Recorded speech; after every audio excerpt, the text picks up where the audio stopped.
Do it count if you say it though? Huh? Do it count if you say I'm gonna have an attitude? I mean, I can feel it. It's here. That's it has good. arrived. So it's already arrived. It's in the building. It came. How can I support you right now in this moment? There's not really much you could do. Okay. It's just gotta work its way out. So dang, I forgot what I was telling you. Ugh. That you done. Oh, yeah. And sometimes you gotta fight to help people. Yeah, I was just thinking about this. I was thinking about this weekend. I was thinking if I took my concern for others out of my life, I think I'd be happy. I mean, I think my life would be much easier. Let me put it that way. Mm. It's like I was literally sitting in a spot the other day. Well, I think I gotta be responsible for a significant. I was like, hold on. Sometimes it's hard for me to like. I feel like in the world that we live in, we're in bizarro world, like where. And let me preface this conversation by saying this is not in reference to anybody in this room, okay? I was thinking to myself,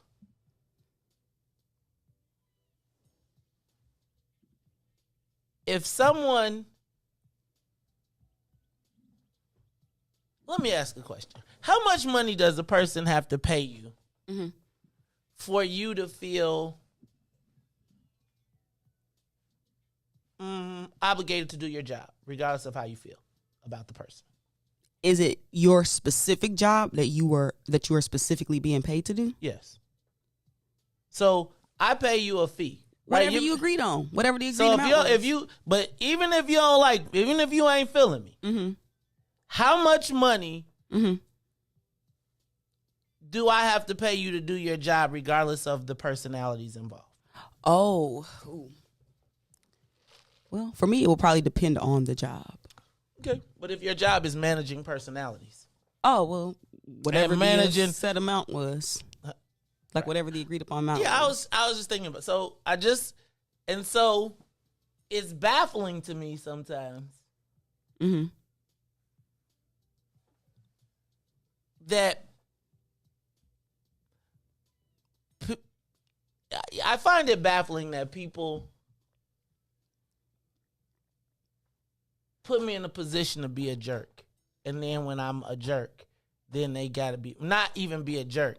I don't like to be a boss. I don't like to really, like I like to, walk around and be like, ha ha ha, I'm the boss. But I don't really, if everybody understand, how do you get people to understand we're not peers? There it is. We're not peers. I'm not your, and I think there's a challenge sometimes where people think that we are peers when we're not. Like, we cool, we kick it, but let's be clear, fam, we're not peers. I've been doing this a lot longer, and quite frankly, in the if we were peers, then you would make me money, we would be making money equally. There wouldn't be it wouldn't be a...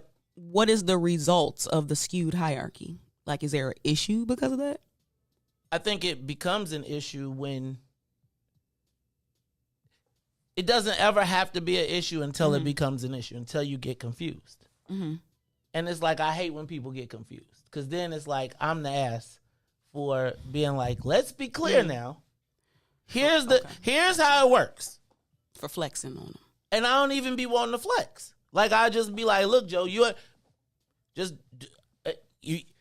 do not have to like my process. You have an option though. To not, you got an option. Because the process, and again, I want to be clear, I'm not talking about anybody in here. Economically,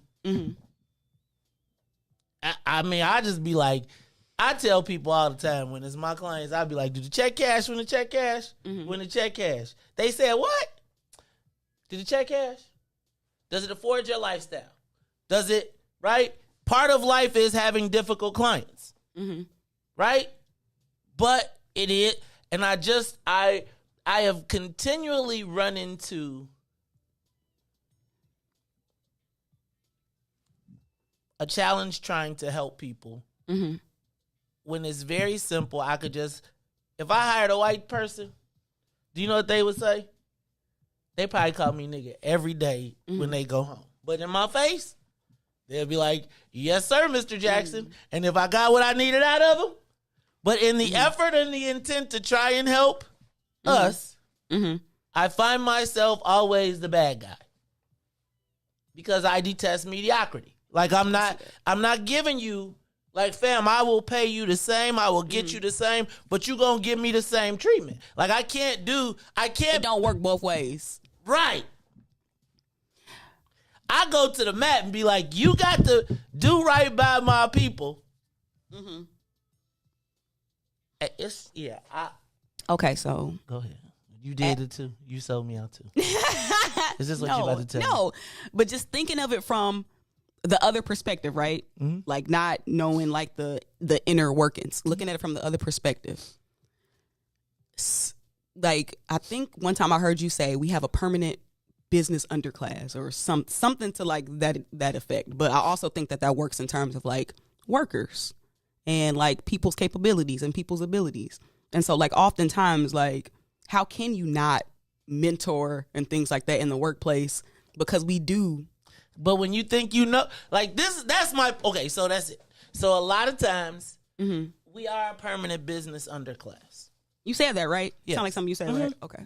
And our business class is been permanently not permanently, but tremendously impacted and underdeveloped. So even when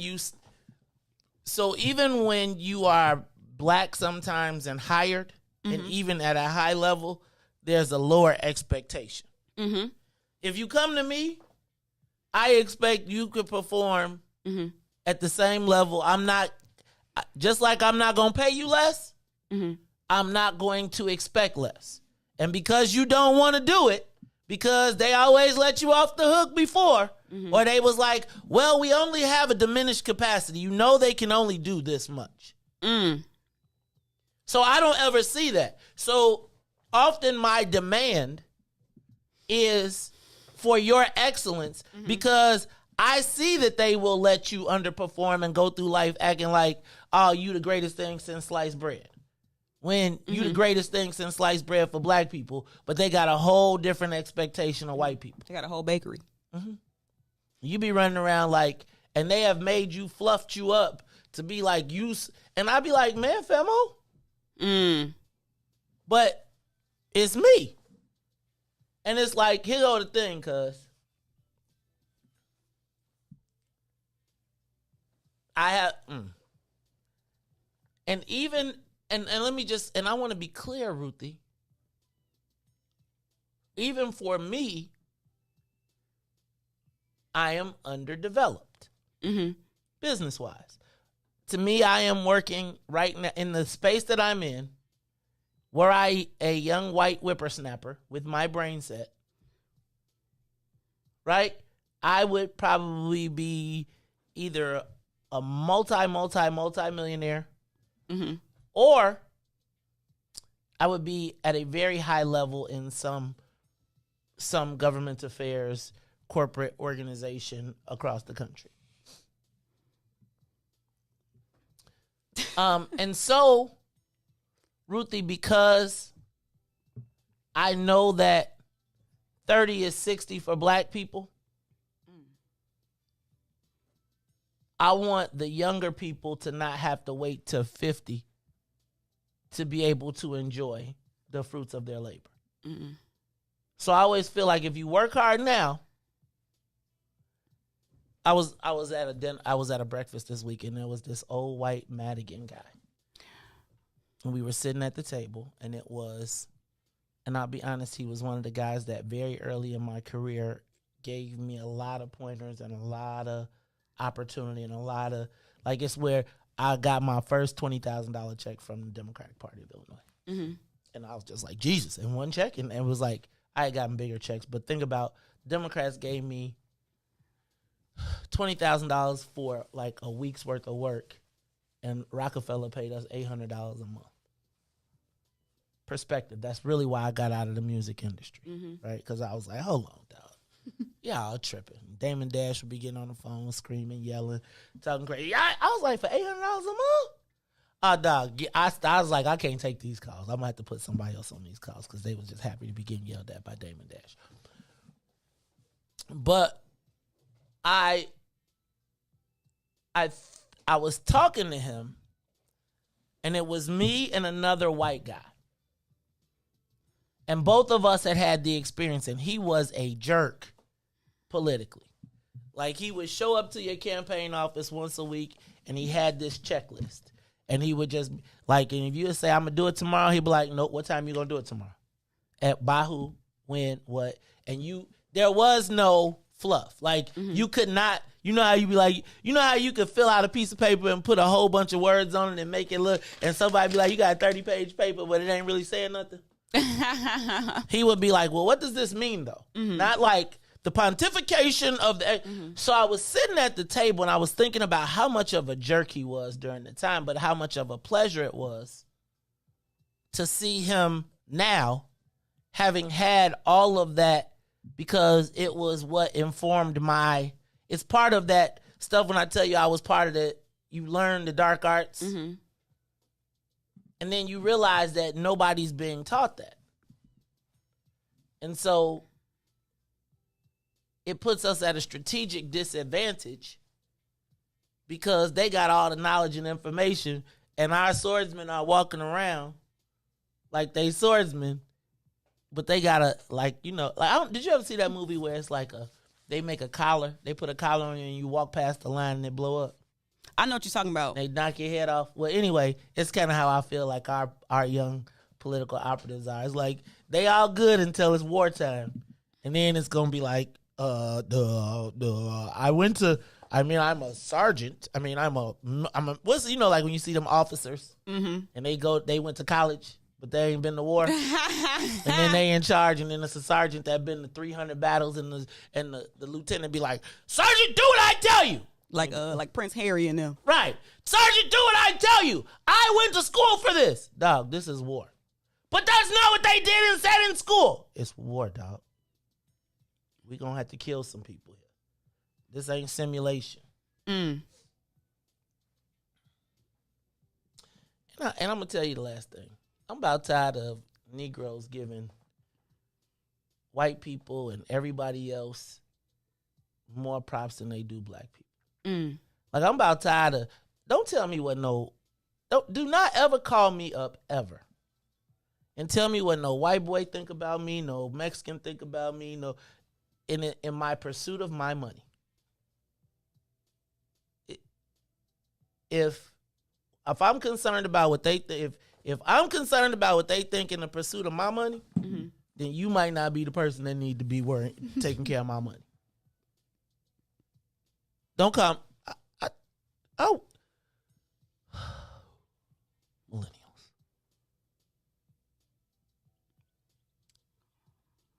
Well, Maze, you started to say something like related to, well, if you work hard now, then ideally later on you should be able to be cool. But I think that my generation will necessarily sometimes see it that way, because a lot of the stuff that we was told to do, like, it ain't quite working out the way that it's supposed to work out.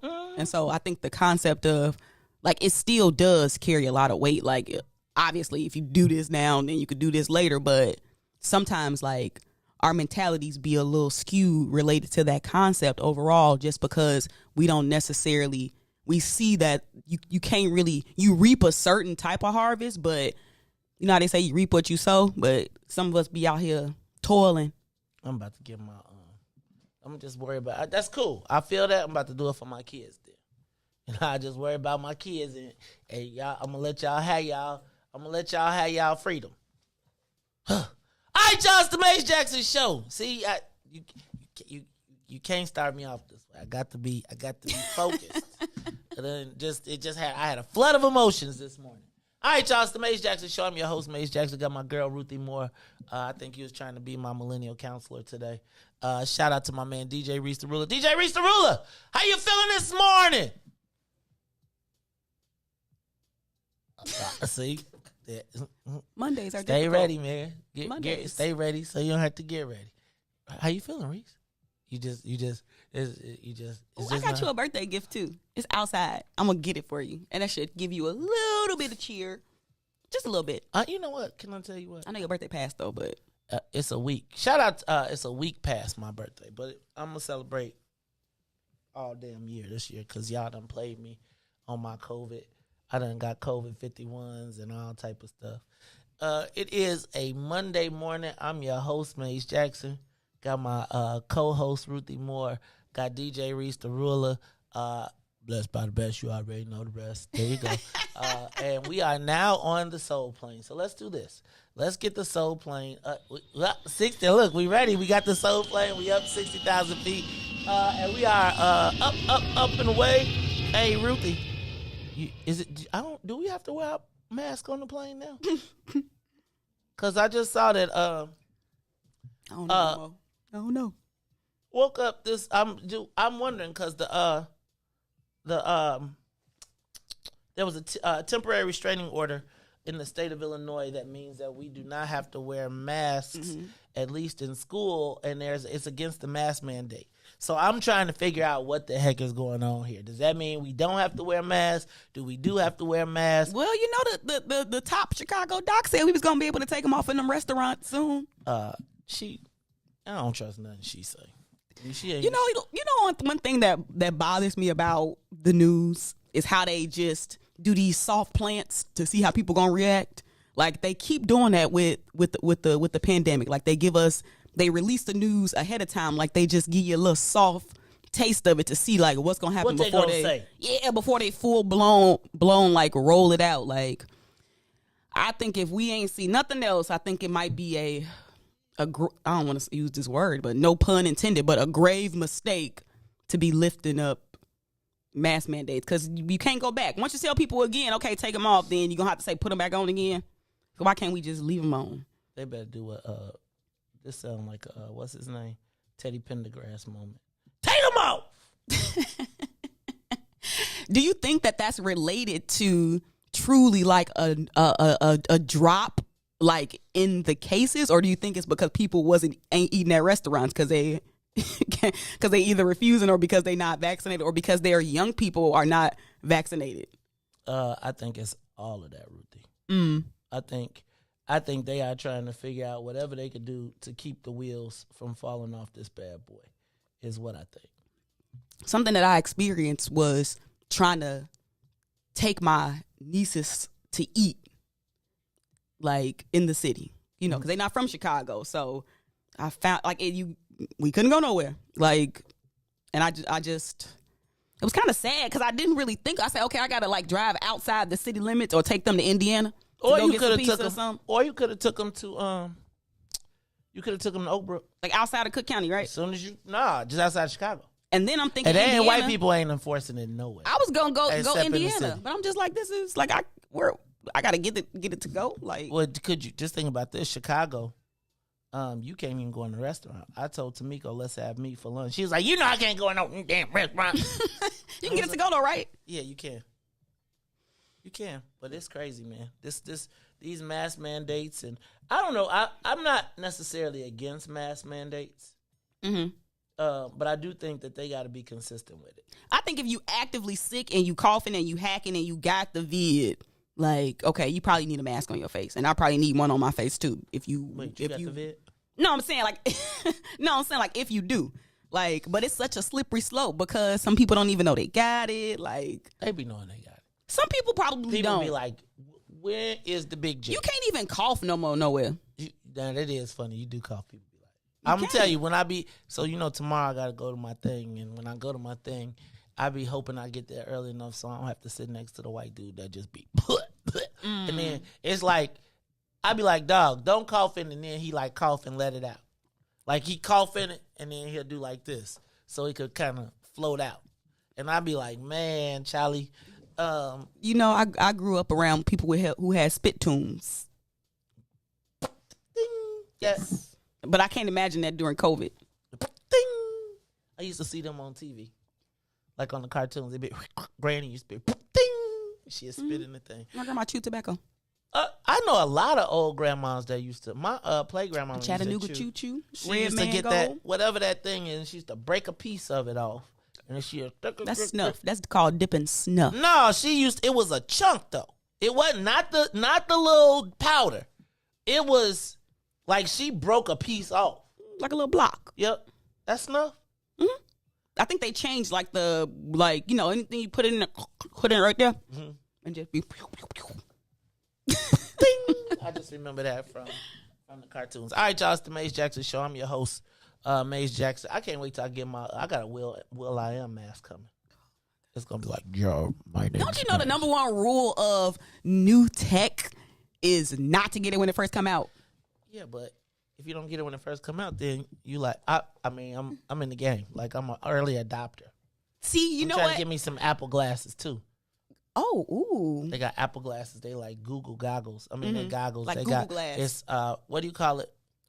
Not alter reality, but you know when they augmented reality. So like I want to be able to look at Reis and then it'll be like Reis. You trying to get in the metaverse?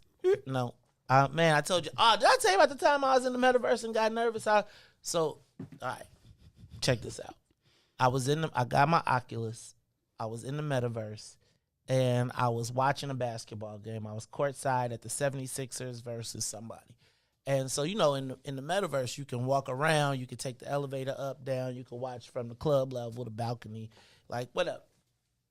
So I accidentally bumped into this lady, right? And you know, in the metaverse, you could hear them. And you could kind of see them. So, like, I put my guy, I moved Maze to go stand close to the rail, but I stood on her by accident, so I bumped into her, and she's like, hey, get the F off me. And I was like, I'm sorry, ma'am, I'm sorry. So I tried to move away. But then she started, chasing me. Chasing me around the meadow somewhere else. And she was like, you touched me. I was like, oh, my God.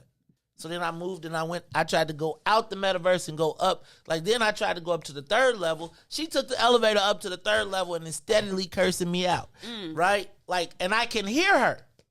I can't believe you touched me. And I'm like, wait a minute, lady. I don't even know what the hell I'm doing. And Ruthie, I literally took off my headset and just turned it off because I didn't even know what to do. I was just like, get me out of here. I quit, reset. I don't think I picked the Google goggles back up since then. I mean, the Oculus goggles up. Because I'm scared she's going to be in there waiting for me. And I don't want to catch no Me Too in the virtual. And I didn't even do it on purpose. I just accidentally put the button on the wrong thing. And the next thing I know, I was standing on top of the lady. Look, y'all, it's the Maze Jackson Show. I'm in a virtual reality with the Oculus. There's so much going on. Look, we'll do it all when we come back. It's the Maze Jackson Show. Maze, Ruthie, Reis, we'll be back. The Maze Jackson Show will be back after this break. This is Monster Jam.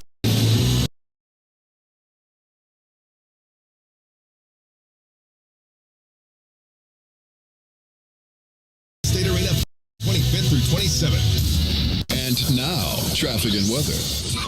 Yo, who said devotion have to be sad? Yo, check this out. The Lord is my shepherd, shall not want. He maketh me to lie down in green pastures. He leads me beside the still waters. He restored my soul. God's gonna turn it around. Come all the way with me.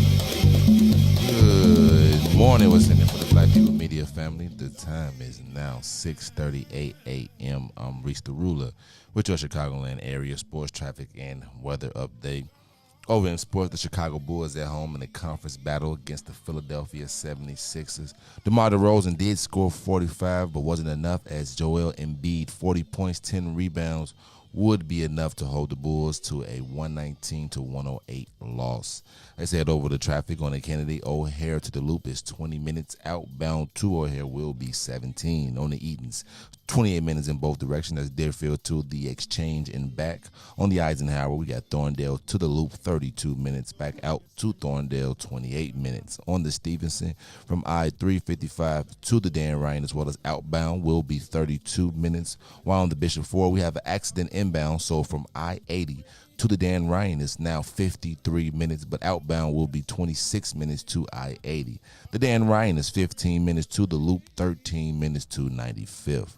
On DuSable Lakeshore Drive South, 55th to Jackson and back will be 7 minutes, and 8 minutes north. That's Randolph to Bryn Mawr and Bryn Mawr to Randolph. Today's weather, it is currently 23 degrees and cloudy. Today will be a high of 32 with a low of 14. I'm Reese the Ruler. Happy Monday here on The Maze Jackson Show.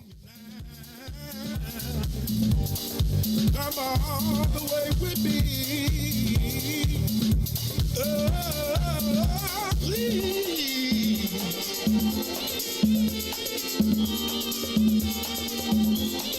God's gonna turn it around.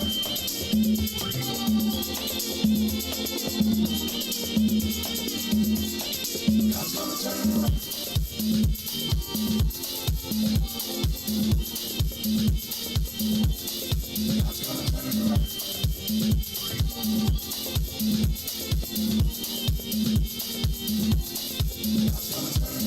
Glory to Gethsemane, to Golgotha, to the grave, from the grave back to glory. Glory to Gethsemane, to Golgotha, to the grave, from the grave back to glory. Glory to Gethsemane, to Golgotha, to the grave, from the grave. Glory to Gethsemane, to Golgotha, Golgotha, to the grave, from the grave. Dear Lord, it's me again. God's gonna turn it around. I'm calling on you. You did it before. I believe that you can do it again. Somebody calling you right now, Lord. If it ain't one thing we need. Wake up, Chicago! Well, wake up, world. This is the Maze Jackson Show. I'm your host, Maze Jackson. Got my girl Ruthie Moore in the building. Birthday presents a week out. That's because she ain't come to work last week. We was off. We was off for your birthday. You ain't come. You supposed to come on the makeup day. Look, I'm feeling fresh to death. You looking fresh. Look at my jacket. Cause we at war. Till next year, because I'm telling y'all. Y'all done ran out. Ruthie Moore got me a birthday present. Shout out to Robin. This the blackest camouflage I ever seen in my blackety black black AF life. Super black. Jinx, Maze, you owe me a soda. A soda. That's just what the white people say. A soda. It's Jinx, you owe me a soda. Nah, that ain't what. That's what not what. This is what's in it for the black. Okay, people. Jinx, you owe me a pop. Give me my pop. I want my pop. So y'all check me out. I'm gonna put on my. I'm gonna give me a solo dolo camera shot. Shout out to my girl Robert Patrice. What your name is? You know she got about 16 different names. So I finally, I was like, did Robert Patrice leave us? No, she ain't left us. She just be on there on like 16 different names. I think they caught about 5 of them profiles, so she done figured out a new one. But this is shout out to the Robin Patrice. Hey, America, this Africa to America. I feel like this should be like We Are the World combined with what's that other stuff? We Are the World combined with Self-Destruction combined with one. We need some X-Clan around this bad boy. All right, y'all, it's the Maze Jackson Show. I am in the building. My girl Ruthie Moore, DJ Riis, the ruler. We're trying to get it together today. Bam. Yeah, I need. When I look at the camera, the only thing I see is Black King. That's what I told you. So I told you, what's Erica Burton be like, "What's up, King?" Every time she send me a note or a message, she be like, "What's up, King?" I be looking around like, "Who, me?" I do. I be like, that's that. You know, I don't be on the old mama baba da da da da. I don't do that. You don't like drums? I don't be. I'm Africa, and I believe that the world. It's the jacket. It's the jacket. Will make me free. Ungawa. I'm Black Power. It's the Maze Jackson Show. And I am ready to go. Welcome to the Saints from WBGX 1570 AM. We want you to know that this is the Maze Jackson Show. And we want you to connect back to your African freedom. Yes. WBGX 1570 AM, where the Saints come to listen. But also, the Saints get here at 6:30, but the sinners get here every day at 6 o'clock.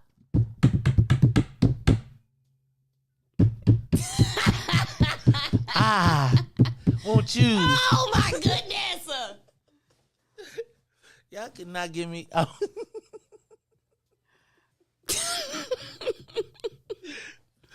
Oh God, it's the Maze Jackson Show. What did y'all put in my coffee today? I'm feeling some kind of way. It's hot. That's good though. All right, thanks, Reis. I know. Right. Come on. I'll be like, what? The first time I saw y'all do that, I was like, that is some millennial bull. What?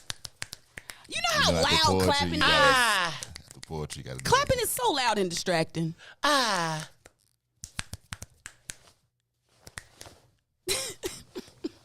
Yeah, dude, like, how do you know they really happy? Do they got to be like... Nah, if you do that, you don't. kind of happy doing that. No, it's because it's going to be like, yes. Okay. We hear you. Say that. All right now. You did this, Ruthie. I'm going to let you know. Okay, I could. That jacket outside to 9 o'clock. 9 o'clock. I am a black king. Oh, God. Goodness It's gracious. the Maze Jackson Show. It's a Monday. I thought about putting some liquor in my coffee this morning. I thought about it. Because you about to get ready. When's your birthday? What day? The 12th. Y'all heard the 12th is Ruthie's birthday. Same day as Abraham Lincoln. Abraham Lincoln freed the slaves. I got to take off. Thank you, Abraham. Abraham, I used to think Father Abraham and Abraham Lincoln was the same person. the only Abraham we acknowledge is in the fish bowl. What's that? You don't remember Abraham from Different Strokes? Remember when No. Abraham died? The goldfish? Yeah. You don't remember Abraham? No. And remember they tried to fake out Abraham and put him another one in there when he died? What you talking about, Willis? I wanted to. Did you ever want like a rich white man to come adopt you? Yes, we all did. No. What? I want to be living like the drop. I know your post self ain't talking Reis. Well, like, hey, I know you ain't talking I Reis. still ain't want no rich white man. You to ain't come want say, Mr. Drummond to come get you? Hey, no, it was like I really hate that. Like I don't know what it you is, want, a rich black but man? I really hate to see white people adopt. And then, I do too always, now. And then they always adopt the blackest child. G, like oh heck no, They I go don't to want a man Africa come save and me. then put them in dresses like old girl. No. Charlize Theron. She did. They be going to Africa to take an African baby so that they could dress them up. Man, don't. I still did, but I ain't gonna lie. In the 70s, I sure wanted Mr. Drummond to come. I was like, well, I used to be like, I wanted to be. now I the used to want to world be don't move. step by step. I wanted to be a part of that family. What's step by step? Step by step. Day by day. No, he won't watch it. Are y'all watching? Can I ask a question? He was hustling in. Probably. Can I ask y'all a question? Did y'all watch? Are y'all watching this? We got to talk about Bill Cosby. I saw the commercial and stuff for it. Are you watching it, Reis? I ain't gonna. Of course I am. You gonna watch it? I watched 2 episodes. It's like they are. So I feel like the first episode was like.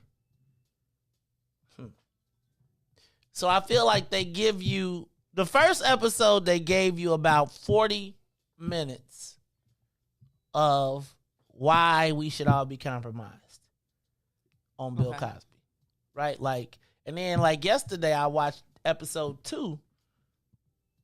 And Bill was like militant black.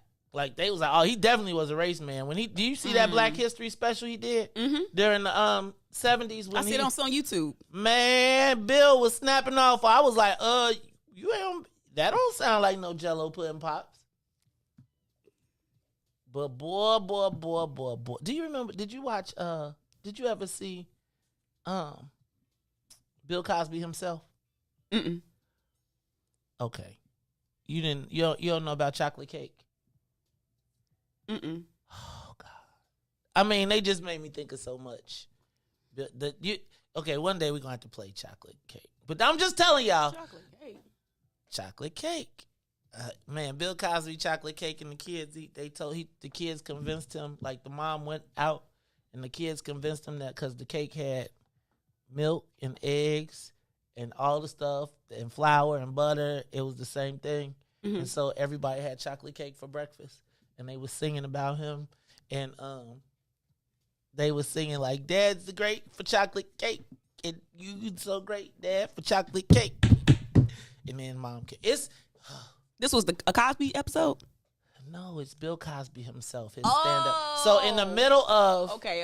So like when everybody was kicking his butt, like when like Bill Cosby was the pudding pop dude. You know when Eddie Murphy snapped on him, it was during the era of like the foul mouth comedians, and Bill Cosby did a one man show, a HBO special, like, and sat down, no nothing, just sat like almost like pulled the Dave Chappelle with no cursing, and he just was like, "I'm the greatest ever," and they just was like, I mean, it was like so unbelievable, and he didn't curse. He said one curse word. Mm-hmm. But then they showed like the Bill Cosby album he did about drugs, and he talked about uppers and downers, and I really didn't want to watch it. I don't know if I can. I think if episode 3 goes down the path, then I ain't gonna watch the rest of it. But I must tell you, what path? The R. Kelly. Gotcha.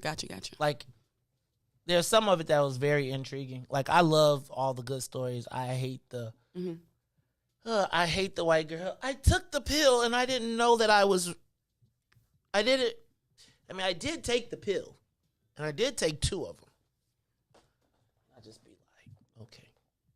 And I mean, I was just a baby, and I didn't know not to take pills that people just hand you. It was a little tough. So anyway, I'm gonna stop. Oh my God, did you see the Richard Dent thing? Have you seen that? Ruthie? What I'm missing?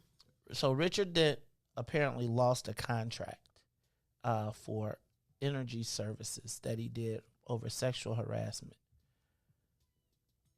I listened to the interview yesterday.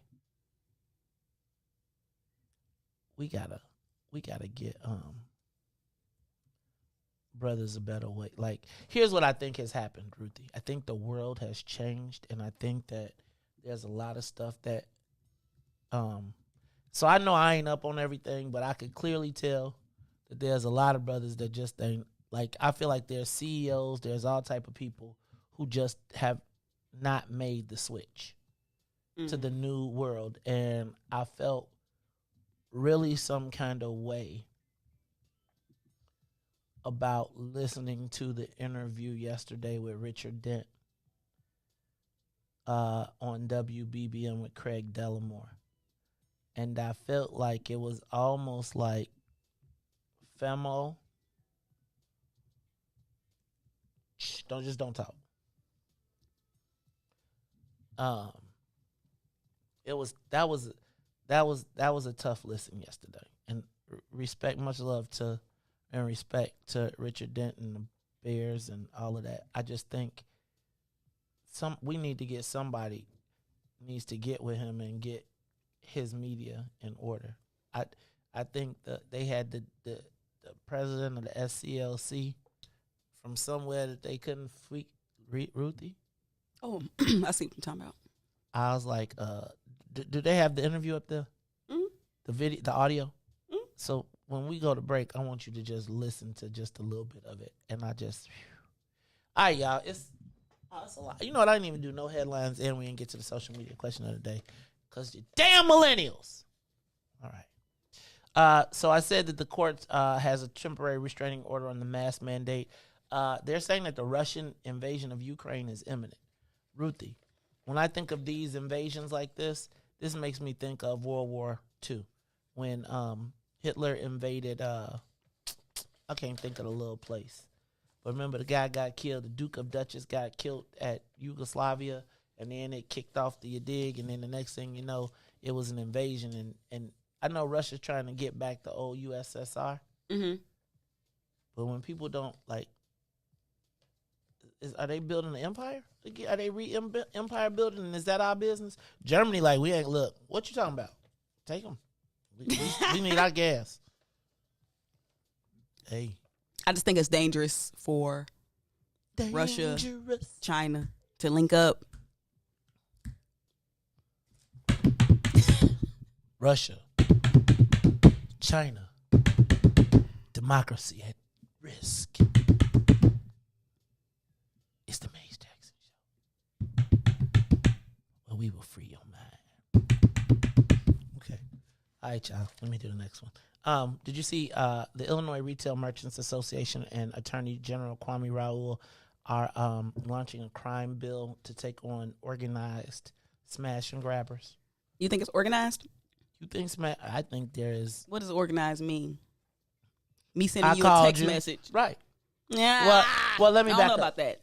I think there's a couple things happening. I think there is an organized, like, group, like professional people that do it, like Russian and whatever. And I also think, I think the image that we're going to have as the face of this is going to be that's why it's the same week you saw this happen was the same week that we saw those guys get caught for 5 watches. And they played that video all over. So I think this is going to be a great opportunity. Not a great opportunity, but you'll see smash. When you say smash and grab right now, nobody thinks of real organized crime. They think of black people coming and stealing purses and watches from the Gucci store or all of these things that you hear. So be on the lookout for tough on crime bills to start coming back.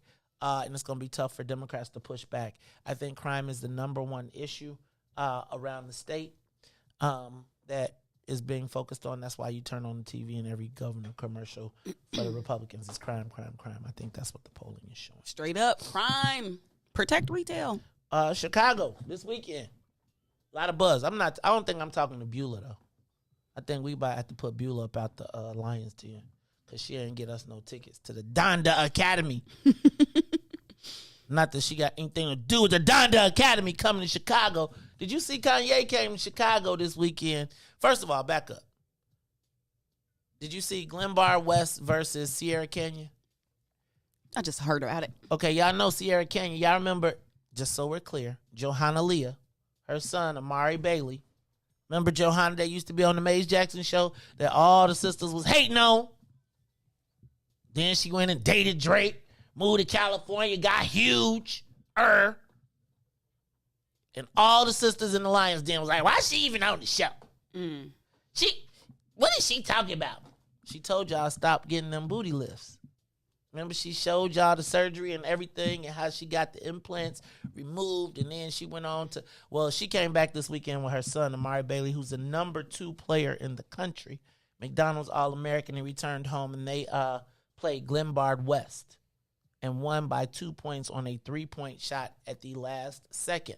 But, Ruthie, the challenge I got there is Glenbar West versus Sierra Canyon, and it went down to 2 points. Sierra Canyon, same team with LeBron James' son, the number 1 right now basketball high school. They got pro. They only won by 2 points to some white boys from rich white guys. And what was crazy was a lot of my friends, not a lot, but a few of my friends from high school have elevated, so they moved to the Glenbard. And so they was like, they said the white people sold out the arena, and it was like going to a Duke game almost. Whoa. Yeah, I know it's a good game, but my problem is I don't like all white teams having a good game against black celebrity like it was teams. too close. 2 points? Last second? No, I'm not feeling that at all. You got LeBron James' son. You got the number 2 player. You got the whole whip. Man, Kanye brought the whole. Did you see he brought Antonio Brown with him? He brought the baby with. Like if you on Murderers Row, bro, you can hang with Kanye. Them boots, they all had them boots on in blackface too. You know the craziest thing is I don't know nothing about his basketball team. He started a charter school, and so the best player in Illinois left to go play at Donda Academy. Okay. I didn't know that. I'm not going to say nothing about the fact that somebody that we know around here ain't getting nobody no damn tickets. It's okay, though. It's okay. One day I'm going to be famous. I'm going to be somebody one day. It's all right. Y'all going to be like, that Maze Jackson. I remember when I knew Maze. I'm going to be like, who? No, I'm not. That's my problem. I can't never forget nobody. Did you see the mayor got caught in the emails again? Telling the people, don't be sending me no emails. Like, dummy. The mayor sent the email telling people don't send her no more emails that could be for you. How many times will I tell you I'll stop sending the emails? And then they forwarded the email with her telling people stop sending emails. Oh, goodness. Yeah, I think she playing it for another country. Like that whole New York and Chicago ad campaign. I mean, Chicago not in Chicago campaign. Right? Was you here when we played them commercials? But Chicago, I've seen it though. Chicago not in Chicago because Mayor Lightfoot ain't gonna be. She was gonna be the Chicago mayor, but not in Chicago no more. She gonna be like, remember when I launched this? She's paying. You know what I'm saying? I think she is paying for her job, her future job right now. Right? I just spent $10 million in New York City on ads. CNN. We're trying to lure back the business. Oh Lord. No, you're trying to increase your footprint and Right. Also, can you imagine you get off the plane in New York and there's Mayor Lightfoot talking about Chicago? Now, when you leave here, did you know that the Flatiron building that you're going to go see was made by a Chicagoan? No, and I really don't care. Did you know that the cell phone was shaped after the Chicago sky? No, and I really don't care. People do care. It's Chicago, but not in New York. Chicago. When you went to New York, you cared about what was in Chicago? You got off the. You think Chicago is a world-class city, Maze? I'm telling you, the world-class city in Chicago is. You know what we were talking about the other day? I feel like Chicago now has a manufactured vibe. Like, I was thinking about, like, the West Loop. And goodness gracious. Okay, so I was waiting to pick up a pizza the other day, Ruthie. And I was forced to sit at the corner of Green and Washington. And I watched. That's a pretty busy corner. It's like Soho House. It's the Soho House. It's Parlor Pizza. It's Green Street Smoked Meats. It's Bandit. It's like maybe like 7 restaurants. It's Girl and the Go. It's just all right there. Now, beyond the fact that everybody walking across that corner had on a Canada Goose, and I was like, is it really that many people that can afford a $1,200 jacket? And I was just thinking about, but I was looking at it, and it was like 98% white. And I was thinking about how dope like the West Loop is, but I feel like it's manufactured.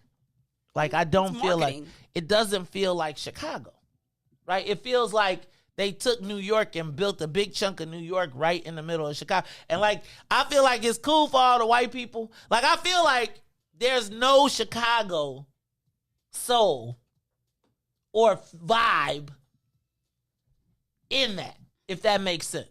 And it just feels completely like white suburban kids found a white, you know, when Rom said he was going to go and recruit all the kids from the Big Ten to come to Chicago, and I was talking about, is Chicago, like Chicago is not for Chicagoans right now.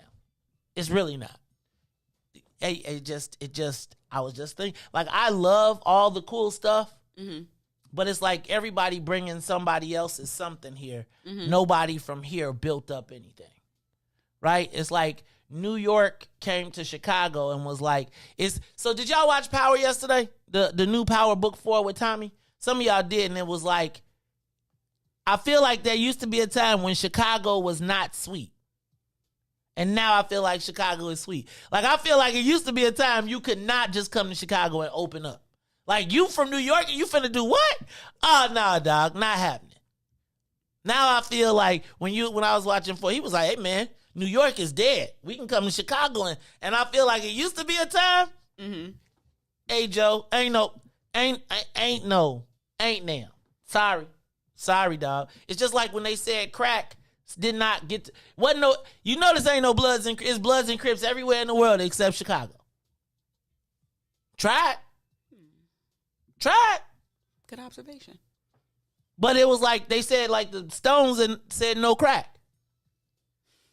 Real talk. And I'm saying like how Chicagoans used to get off the plane in another city and look around and be like, hey, Joe, are we taking this? I feel like New Yorkers have come to Chicago and said, oh, Joe, we taking this. And I was just thinking, like, where do real Chicagoans, like I feel like downtown, not downtown, but I feel like we're visitors in the West Loop. Yes. Every time I go, I'm like, ooh. I feel like a visitor. Like, I live right down the block. I feel like a visitor. And I do feel like the white people here really don't have that much respect for black people. It used to be a time when you would go to something like that and white people would be like, they'd be like, hey, buddy, I was just at the MMA gym. Don't get it twisted. I'm a Formula Fitness member. Right. I'm telling you, I love all the cool stuff that's down there, but I just feel like a visitor, and I feel like it is a lot of gyms, though. I call them like they. You know how black people have storefront churches? White people got them storefront like gyms. We're going to pump you up. You know what? I like the West Loop. Like I love the West Loop. I mean, I'm telling you. But there is a lot of restaurants. That's the best. It's the number one restaurant strip in the country. Ton of restaurants, no parking. And a whole bunch of cranes in the sky. Yeah, well, the cranes is coming down. That's why we got to get a new assessor. But that's a whole nother story. But the West... So, again, I think... Ain't no parking, though. Shout out to Alderman Burnett for for welcoming the development. Because I'm telling you, it's like... have you been to the timeout? Mm-hmm. Right? I'm trying to tell you, I love the West. It's like... It's cracking. It's just always plenty of stuff to do if you want like entertainment. It'd be like just ain't no bargain. And ain't no black people. The black people be like, I see we be sprinkled in a little right, bit. Black people be like, don't tell nobody. Don't you it's black people like it's millennial black people. It's millennial black people that are in the know. I don't think that I feel like because there's no real clubs. Mm-hmm. It doesn't attract a lot of right the bottle service. It ain't no bottle service, right? Mm-hmm. So because it's all restaurants and it's like a vibe where you can eat, drink, and kind of it's not bringing. But I'm here to tell you, Ruthie, it's crazy. I was just feeling like, man, a visitor in my own city. The timeout is everything in the West. They got like Michelin rated chefs. They got like 5 top chefs on Randolph. But I sure do be feeling like Chicago sweet. Hey y'all, it's the Mace Jackson Show. When we come back, I'm gonna get back on track with the show. But I'm just telling you, man, I was kicking it in the West Loop, right? And I was watching, Ruthie sitting at that corner. I literally watched every. First of all, you just like you said, there's no parking. All the white kids are getting dropped off in Ubers. They all had on a Canada Goose, and they all was like they had absolutely no care in the world. Like money is not. I was like, don't. I was like, in the Ferrari or Jaguar switch 4 lanes. Man, money ain't a thing. I was like, where are these people getting this money? Disposable income. Where? And why ain't that's why you only see sprinkles of black people. I was talking if you've been undergirded by a system, you're gonna have disposable income. Like, what else do you do? Ruthie, these kids are kids rolling around these places, and I promise you, I'd be like, after I saw the young people at going to those music festivals in the summertime, pre-pandemic or whatever. That's really like what showed me how much money people really do got. Like they be out here with these VIP wristbands. Like exactly. Like so you said, did you say $700? I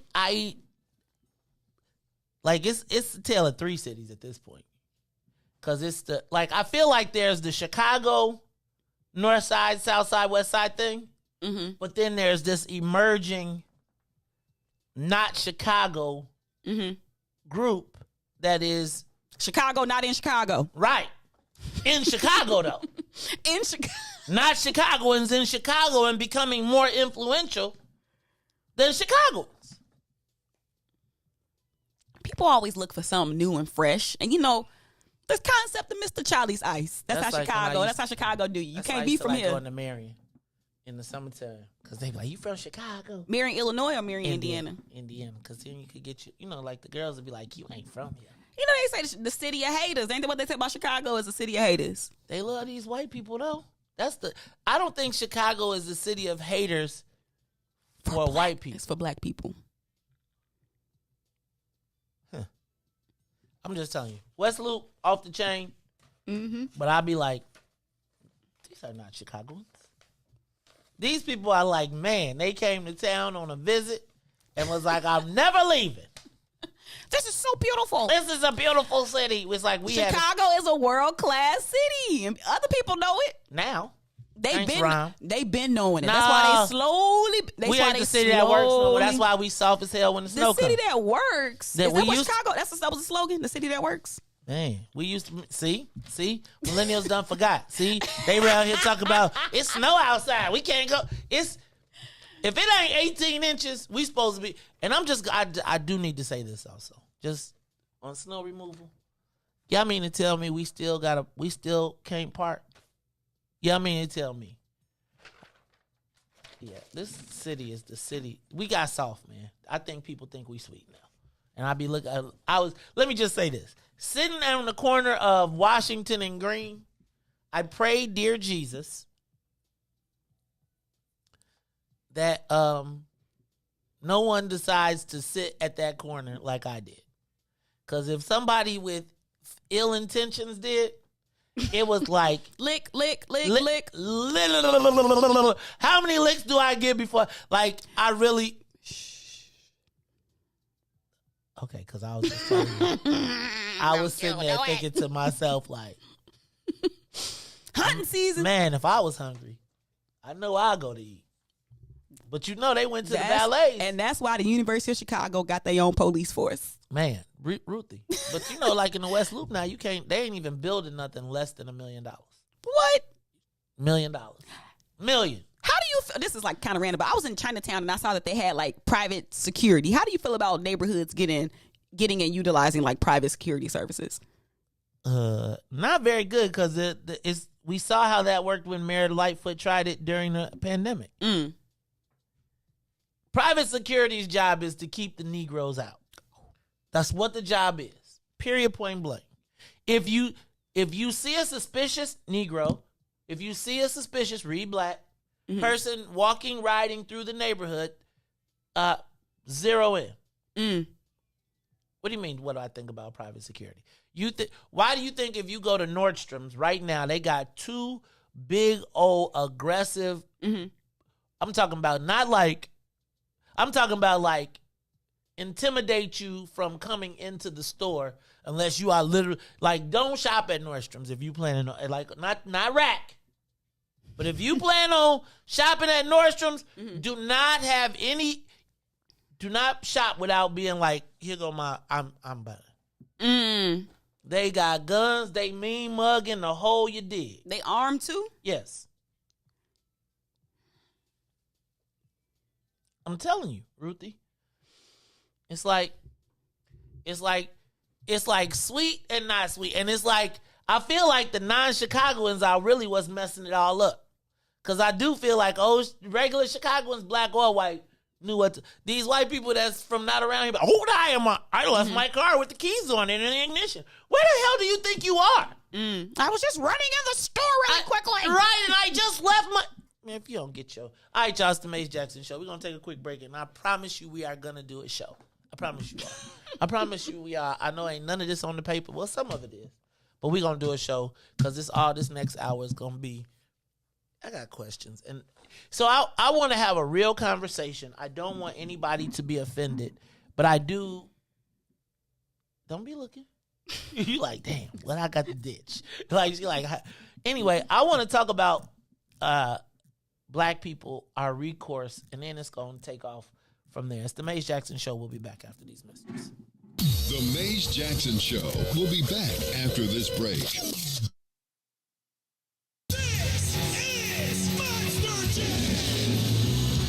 Get your savings coupon from participating Great Clip salons and save 20% on select tickets. See savings coupon for restrictions and details. Coming to Allstate Arena February 25th through 27th. Back to the Maze Jackson Show.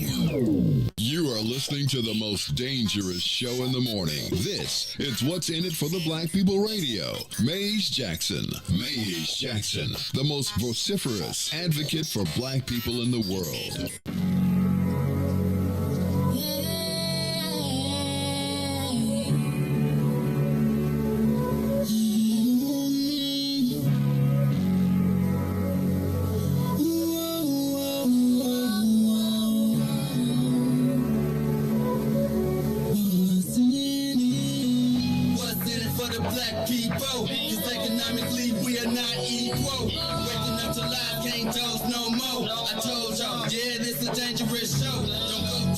If you ain't trying to help us, don't even try to be around and can't protect us.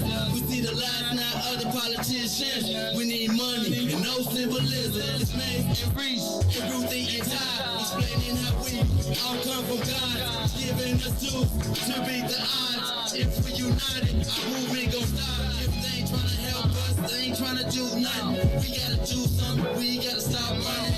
It's time to confront the problem. Really, you expect you oppressed to solve them.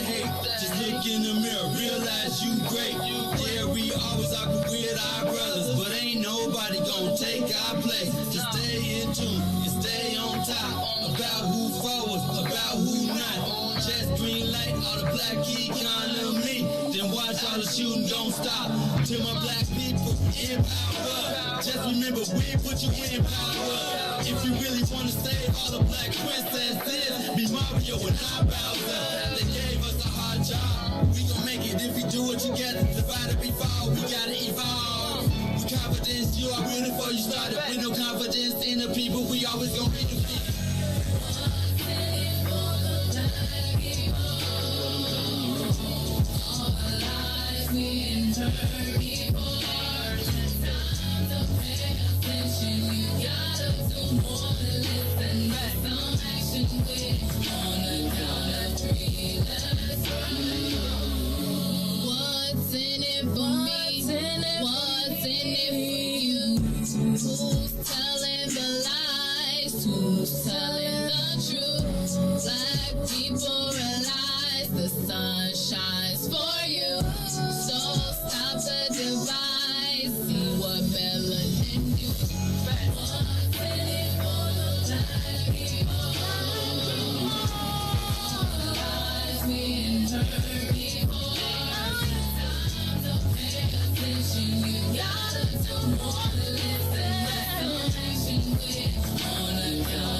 Wake up, Chicago. Wake up, world. This is the Maze Jackson Show. I'm your host, Maze Jackson. Got my man, DJ Reese as well as Ruthie Moore in the building. Y'all see my black king? I'm a king.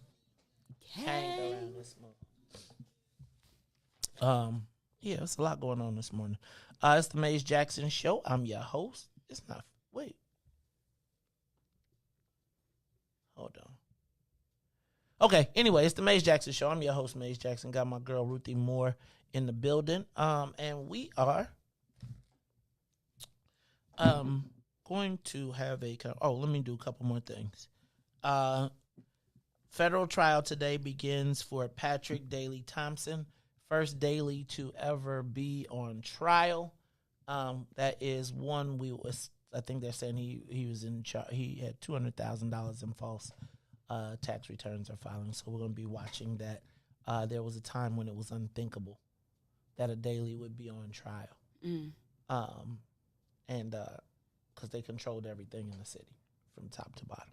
So including who was going to be the pick for the U.S. attorney. That was part of the thing of power, right?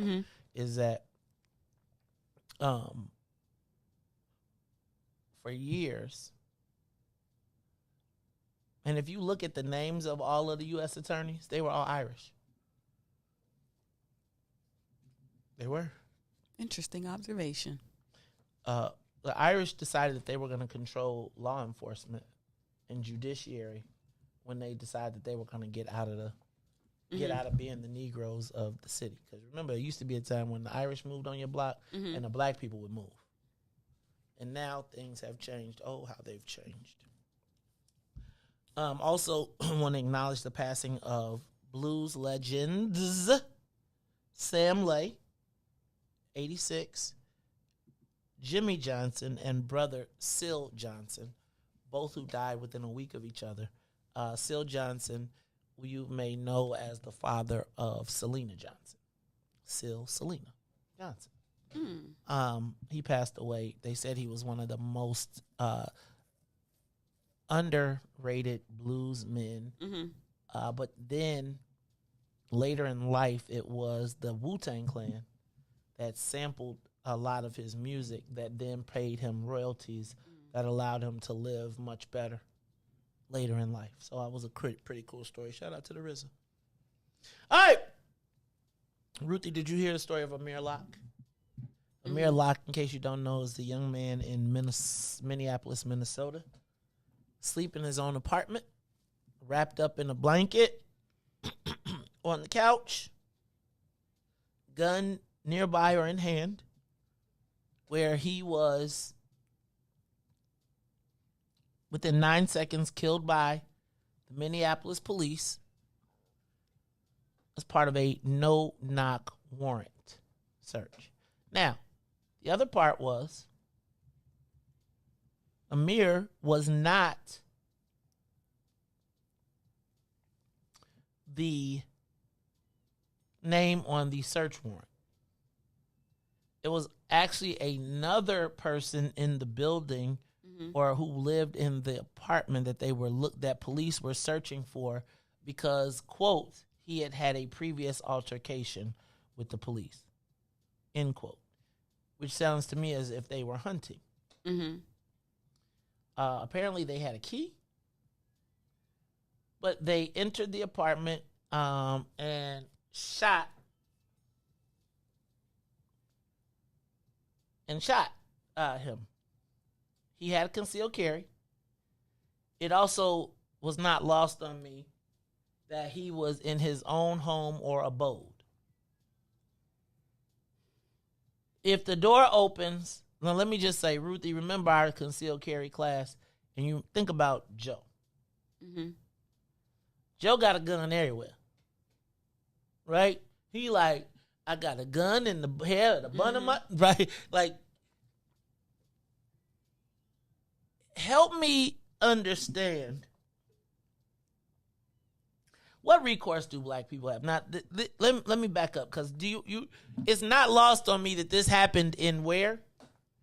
Minneapolis, Minnesota, which is also the home of the murder of George Floyd. We saw all of the federal outrage during the political election cycle over Breonna Taylor and the concept of the no-knock warrant. And then Riis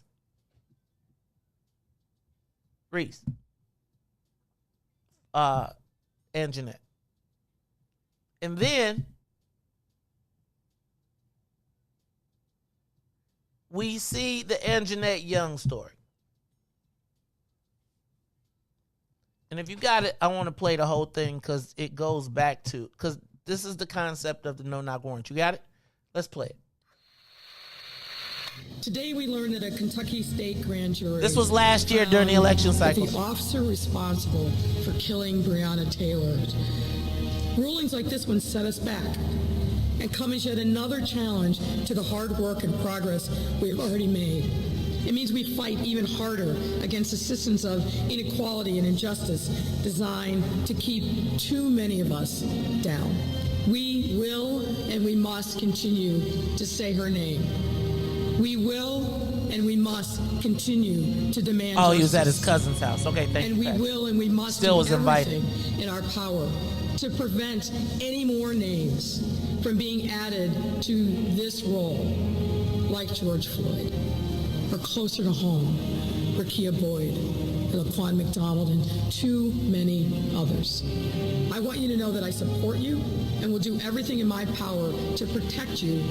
Regarding the CBS 2 story last night about the raid on the social worker's home, why did your administration go to court to try and prevent the body camera video from being broadcast? And why is your administration asking a federal judge to punish Miss Young for sharing video of her own home being raided? And I watched that video.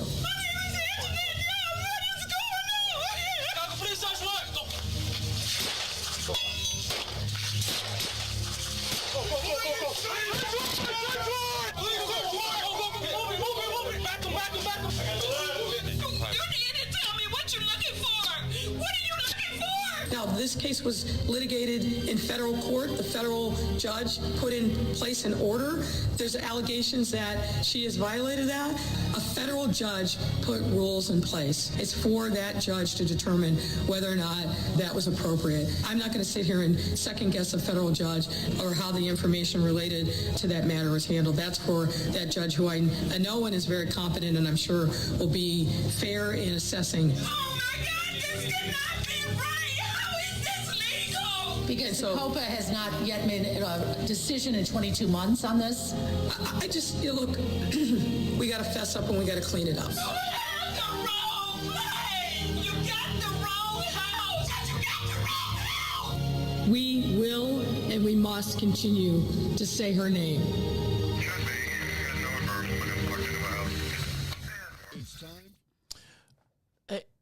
The reason that I played that again was because, Ruthie, I thought that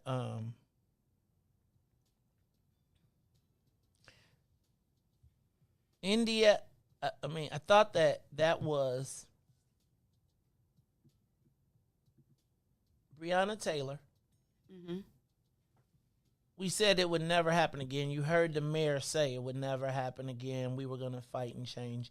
Then she was initially referring to Breonna Taylor. Then we find out about Anjanette Young, which actually happened prior to the mayor's administration. But nothing changed, right? She just recently, like a couple weeks ago, got settled with $2.9 million. And then here we find this no-knock warrant, which nobody stopped. We still have no-knock warrants right here in Chicago. And then you see this story of Amir Locke. Mm-hmm. Ruthie, what recourse do black people have? And I'm gonna throw another component into this. What recourse do we have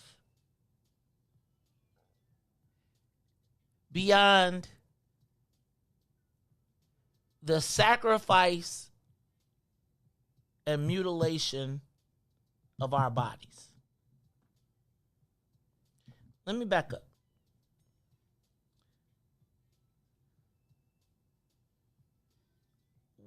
What tools in the toolbox do black people have to exact punishment, to express their anger, displeasure, their outrage, without the use of our bodies? Now I'm gonna throw something in, and I'm gonna be a little sensitive. I know this is gonna be a sensitive topic, and Reis, I want you to open up the phone lines. Give us a call, 872-259-7474, 872-259-74. I do want to point out, first of all, that Breonna Taylor was used by the Democratic Party throughout the election cycle, right? We saw Breonna Taylor being used as a reason why we had to get Trump out. And I don't want to make it a Trump thing, but it was part of the motivation. It was part of the racism. It was part of we talked about Mitch McConnell. We talked about everything. We called the black attorney a sellout. We did all of everything. And we marched, and Benjamin Crump came in, and we fought, and we marched, and people got arrested. And here we are, year and a half later, and we now have Amir Locke. And I am curious, what recourse do we have? Now, I'm going to say that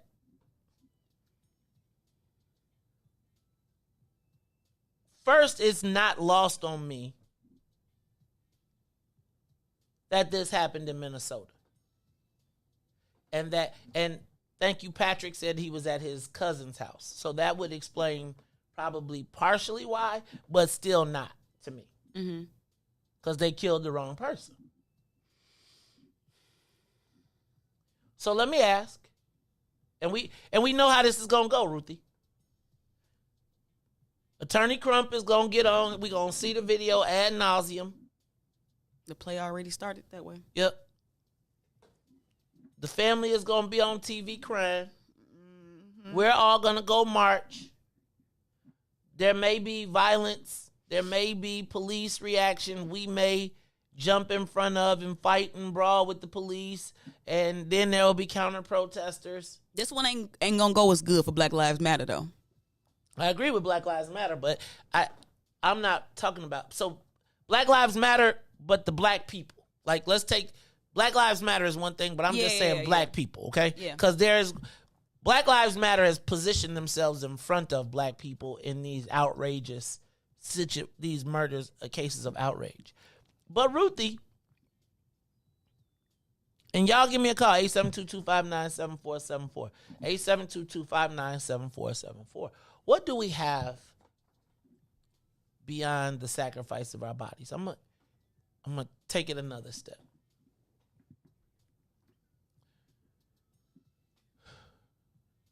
This week, I read stories and I heard that part of our response to Jason Van Dyke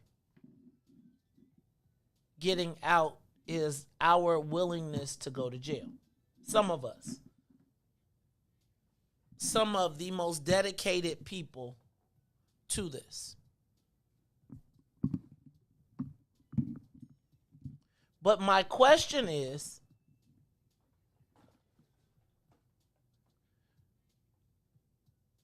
that because we have no other recourse?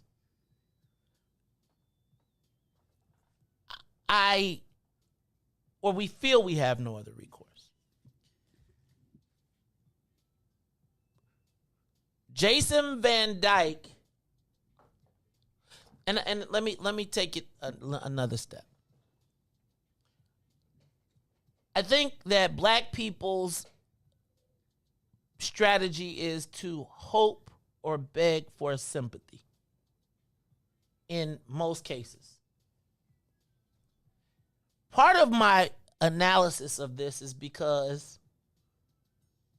we thought that the mutilation, the hurt, harm, and danger that came to our bodies during the civil rights era would shock and awe people. Right? Part of what Dr. King wanted was people across the country to see black people getting beat, abused, attacked by dogs, and pray to the humanity of the rest of the country. Mm-hmm. That was the premise, not the premise, but part of the premise of nonviolence. But there is also a part to me that we don't always think about, which was there was a time when our bodies and the sacrifice of our bodies was also a loss of property.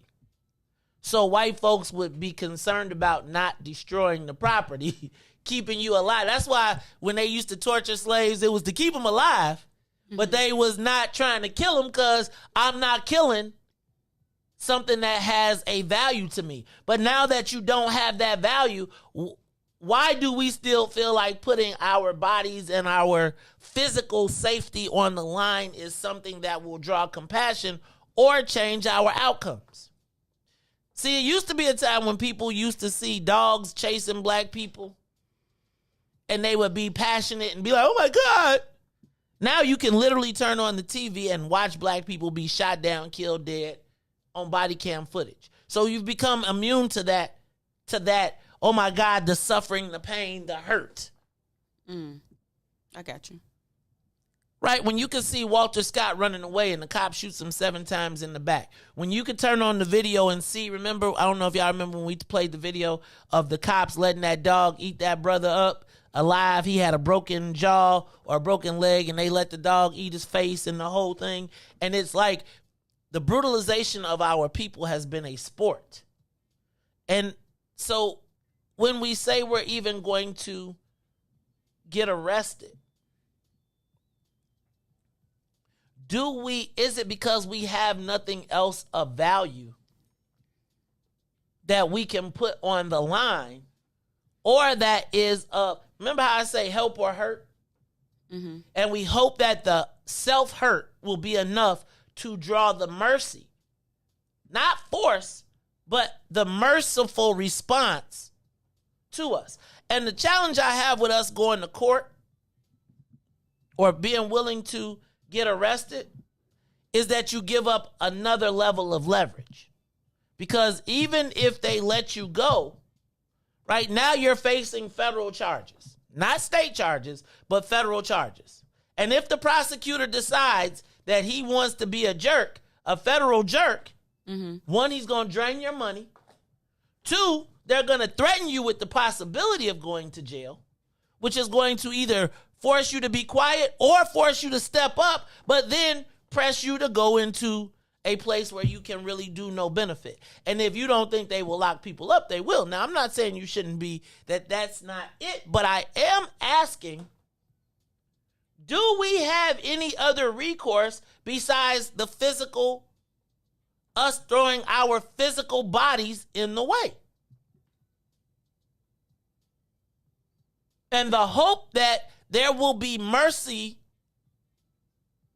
for the pain and suffering that we are willing to take, in the hope that white folks will show us some benevolence. So give us a call, 872-259-7474. 872-259-7474. Now I want to let me throw this into it.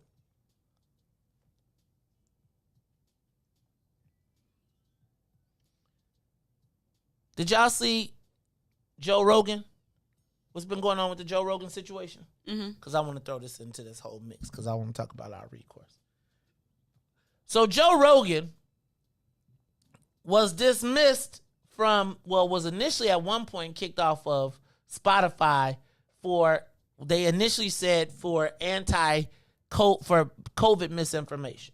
And Neil Young, white singer, said, I'm taking my music off because he's got misinformation.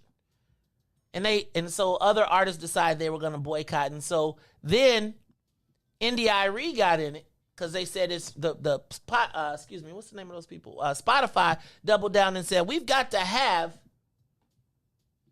freedom of speech and we've got to have different opinions and we're going to keep them on because we want different types of content creators. And so India.Arie played a video, which I'll play for you, in which Joe, and let's back up, a lot of celebrities, including The Rock, stepped up to Joe Rogan's ability to have freedom of speech to say what he wanted about the vaccine. And then India.Arie put a video out about all the times that Joe Rogan used the word nigger. Not soft A, hard R. On this podcast, and they tried to downplay and say, it was 1 or 2 times. And then she pulled a montage of over 112 times in which he used the word nigger. The owner of Spotify, CEO, doubles down, says we're still not getting rid of them. And Whoopi Goldberg is at home for saying that the Holocaust was about inhumanity. Now, I want you to answer the question, what recourse do black people have? Joe Rogan used slurs in reference to black people. We have been killed on TV, no knock warrants. Jason Van Dyke has come home. Our response, our recourse, march, sacrifice our bodies, get arrested. White boy still working. Whoopi Goldberg is at home.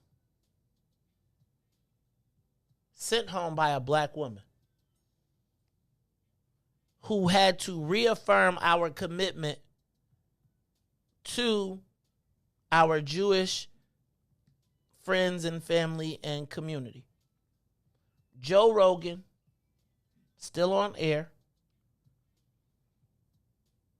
Amir Locke, dead. Anjanette Young, Breonna Taylor, Trayvon Martin, Dylan Roof. What?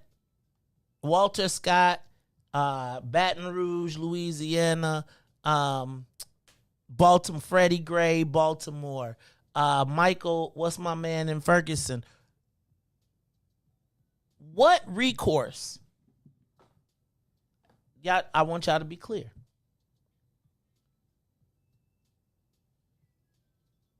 Joe Rogan is on air still on Spotify as the largest, and Whoopi Goldberg is at home.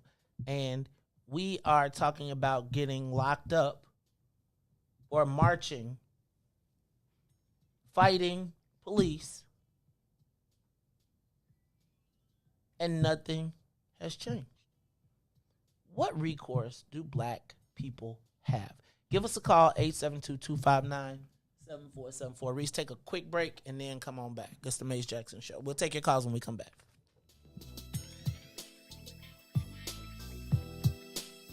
The Maze Jackson Show will be back after this break. Broken screen, crash system. Are you in need of spyware or virus removal from your computer?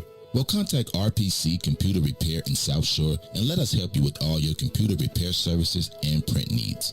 Need office or print production services, copies, scans, fax, or even notary service? Then stop by and support RPC Computer Repair and Print Shop located 1741 East 71st Street in the 71st Street corridor, newly revitalized South Shore areas, and let RPC be your one-stop shop, where we believe RPC is your PC. RPC Computer Repair is also a UPS access point where you can drop off and pick up your important packages. So let RPC be of service to you. Call RPC Computer Monday through Saturday, 8 a.m. through 6 p.m. at 773-966-4457. That's 773-966-4457. Visit RPC at rpccomputeringinc.com for more information. And now, traffic and weather.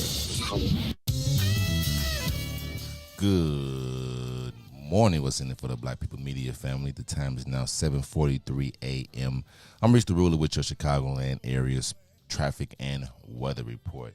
As we head over to the Kennedy, we got O'Hare to the Loop is now 35 minutes. Outbound to O'Hare is 20. On the Edens, inbound from Deerfield to the Exchange will be 42 minutes. Exchange to Deerfield is still locked in at 28. While on the Eisenhower, Thorndale to the Loop, 47 minutes. Back out to Thorndale will be 31. On the Stevenson from I-355 to the Dan Ryan will be 52 minutes. Outbound 32. The Bishop Ford, I-80 to the Dan Ryan is now 1 hour, while it's 28 minutes to I-80. The Dan Ryan is now 20 minutes to the Loop, 13 minutes to 95th. While on DuSable Lakeshore Drive South, 55th to Jackson is 8 minutes. Jackson to 55th is 7. While on the north side, Randolph to Bryn Mawr will be 8. Bryn Mawr to Randolph, 9 minutes. Today's weather is currently 23 degrees and cloudy. Today will be a high of 32 with a low of 14. I'm Riis the Ruler.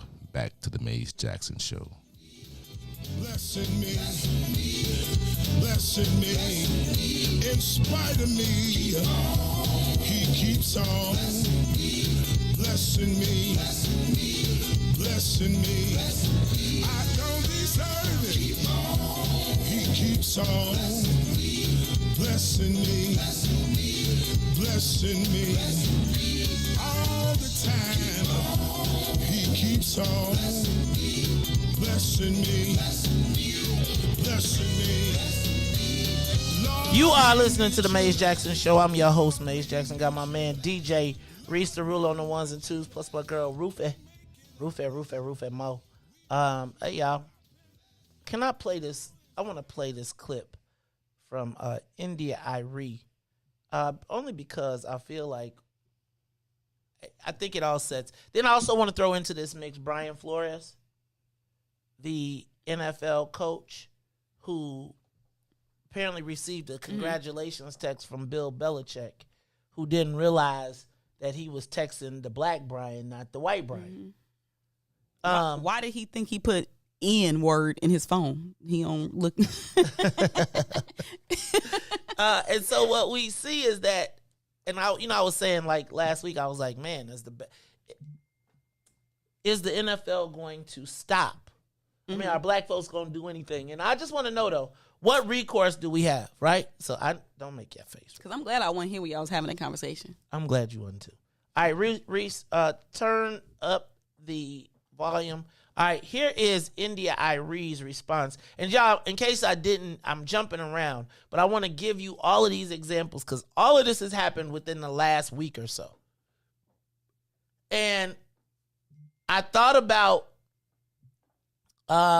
Brother Will and the Laquan McDonald 9, and I was thinking about taking them off the streets in protest and taking that brain power out of the universe. And I was always, you know what made me think of them was that I know that we have thought of protest symbolically and getting arrested being symbolic, but I also think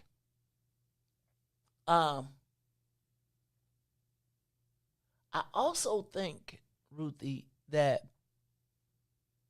it gives the federal government leverage because once all the hype is gone and when we ain't marching and when you take the head off and they are in jail and or they got to be negotiating, ain't nobody there with you when you negotiating with the federal prosecutor. And the federal prosecutor is like, I could still put you in jail. And so now you have to negotiate not based on Laquan, but also your freedom. Right? And so you give up your leverage. Now, they could lock you up if they want to, but you also give up your leverage. And I was thinking about when people offend black people, our instant response is physical. It's physical. Is we going to march, we going to protest, we going to get in their face. Like, I was thinking about all the times that people get in, like, we could scream at the feds, we could do all that stuff, but when they decide they're ready to lock you up, you're going to be locked up. And again, you may get out, but trust me when I tell you, they're going to negotiate with you to get out. And if you're willing to get locked up, how much service do you do being locked up in that space? Right? And it's like, but our response to spiritual, intellectual warfare is physical. But ain't that war? Not always. Look again. Our response. Okay, let me play this clip for y'all. I want y'all to play the clip, and then ready? Let me just play this for you. Reese, I think I got it. Hear about why I decided. This is India Irie. Why I decided to ask my music be pulled off of Spotify. So check this out. This is Joe Rogan. Like, the nigger thing. Yes. Saying the word nigger. You've already said nigger. D is just like nigger. Saying nigger. She's calling you a nigger. It's like this boy that he's a nigger, but starts calling them niggers. Word nigger. There should be a word like nigger, especially like the word nigger. That's our nigger. About niggers. He says nigger. Guy, a nigger. And then our niggers start saying nigger. Allowed to use the word nigger. Out the word nigger. See nigger. Word nigger. Say nigger, and he couldn't say nigger. And most nigger. I empathize with the people who are leaving. Ruthie. He's still on air. I'm going to read the headline. Hold on. Because it said, I believe the headline that I read, and I'm trying to find it now, said that Spotify CEO doubles down on keeping Joe Rogan.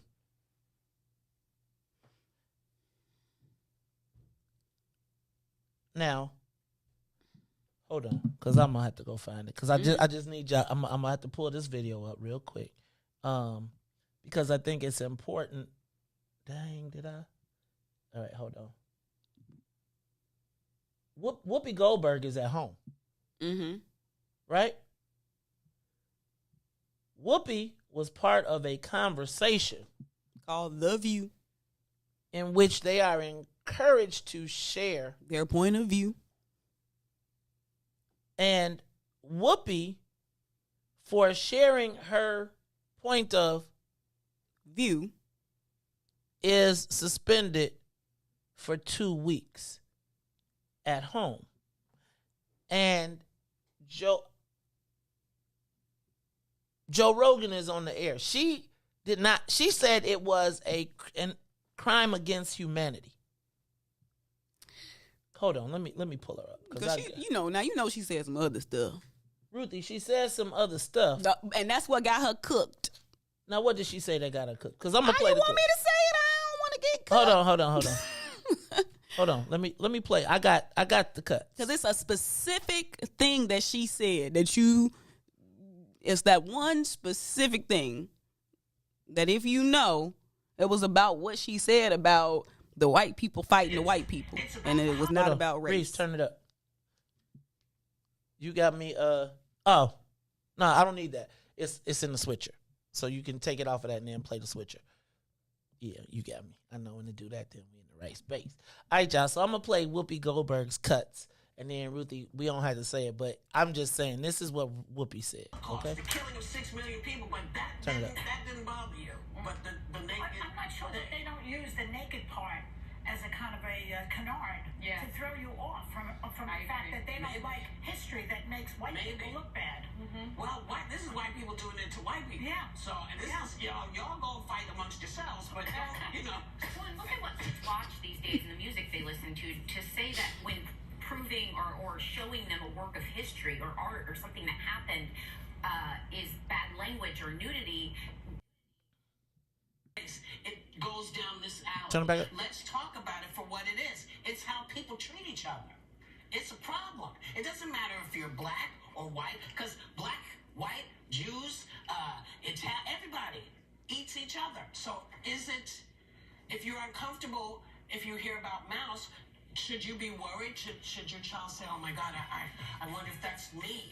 No, that's not what they're going to say. They're going to say, I don't want to be like that. Well, hopefully. I don't want to be cool. Yeah, and most kids, they don't want to be cruel. No, they don't. And we're living in an era where people are comparing vaccine cards to. Quote, I've asked her to take time to reflect and learn about the impact of her comments. The entire ABC News organization stands in solidarity with our Jewish colleagues, friends, family, and communities. I knew it, Tintin. Ruthie. Did you? I got what? Jewish friends. What? What recourse do black people have? Whoopi is at home for 12 days. Brian Flores ain't never played coaching in the NFL again. It's the Maze Jackson show. Ruthie, what recourse? And in response to Jason Van Dyke getting out of jail, we're going to get arrested. We're going to march. We're going to, to keep it alive and to raise the awareness. And again, what you ain't see, remember, I don't know if you remember when Beyonce said, y'all say I'm the greatest entertainer in the world, but Jay-Z, I got to shake my ass for like 30 minutes and Jay-Z can walk on the stage and get a 3-minute standing ovation without ever saying a word, right? And I wonder what do black people have? What do we have, Ruthie? I just don't know. Besides our physical bodies to throw at the problem. Besides physical, like I feel like the response to anything mental is physical for us. Anything system is physical to us. Because that's how we've been fighting systems. But Ruthie, if I know that the outcome of the fight is I can charge you with this case that can either take you off or at least silence you, make you move to a farm. I think about my man Matthew, who wrote those, who was typing about, dang, I can't think of Matt's name. But remember Matt, he made threats about Jason Van Dyke if he got out, and they put him on he typed him on Facebook, and then he went to the feds, charged him. And I saw him at the barbershop, and he was like, man, do you believe these people got me and I could be going to jail? And it forced him out of the game, sort of. Like he went and got a farm and was like, Judge, I'm not trying to go to jail, etc. And so our emotional responses, our willingness to fight physically and die and think that there's honor in the death without an outcome for the death. I think the historical context has to be taken into account. Give it to me. Like so if we try to say, okay, why is our response always physical, to put our bodies on the line and to do A, B, C, and X, Y, and Z? And I think that is historically how we've moved. And I think that the whole going to jail, part of activism and protest does still have a place. I think that part of it has to do with how politics used to be brokered through the black church. And so we still have some of those same protest tactics that we use, like, putting your body on the line, chaining yourself together. Like, these are like real like strategies and tactics that people use. Now, does that same outcomes? Does that still work for our context? Maybe not so much when you start to say, well, okay, now you're going to be taken out the game. Like, so I think the play does still work, but how effective is it in today's society? I still think there's power in, people getting arrested. But again, like you said, then it kind of take you out of the game. It puts you on the radar. Power to who? It gives you folk hero status. It does not necessarily. It can shed light to what's going on. So if the right people get arrested, it give you attention, media attention. It brings attention to a cause. And if you take it all the way through, did it work? Did that attention work for Breonna Taylor? Okay, yes. So yes, but see the challenge is when you asked earlier, well, what do we got to do? You already know the answer as to what you got to do. You got to smash, grab, pillage, take, fight, destroy, burn down. That's the only way that you. I shouldn't say that's the only way. That has been an effective way to get the attention that is needed, and I think that we kind of saw that happening. During the George Floyd, Breonna Taylor, like we saw that happening. But if you just, the system will let you sing "We Shall Overcome" and get locked up. They cool with that. But if you throwing frozen water bottles, smashing and grabbing, just saying a general F12 to the system, they don't want everybody getting arrested for that. Like, because if everybody getting arrested for that, then okay, it's law and order is gone bye-bye. But you can still control people when you just singing and getting arrested. Like, that's controlled. That's my point. So I agree. So I'm agreeing with you, but I think the piece that's missing is that I'll get arrested for burning all this stuff down, but you ain't finna arrest me while I'm singing. But I guess my thing is. So the challenge about getting arrested is Negroes will watch you get arrested and be like, dang, that's crazy, you got arrested. Like, again, I'm saying, so right now. No, people ain't necessarily leaving people hanging like that. Like, they'll bail you out. There ain't nobody, they'll bail you out. If you get arrested for a good cause. Ruthie, so you'll get arrested, but won't nobody say, let's time out on the Super Bowl real quick. I'm just saying. Like, Thank you to everybody from WBGX 1570 AM who is tuned in. If you want to continue the conversation and listen to the calls, because that's what we're getting ready to do right now. We're going to take some calls. You can catch us on Facebook, YouTube, Twitter, Twitch. I'm going to let you finish your statement. Then we're going to go.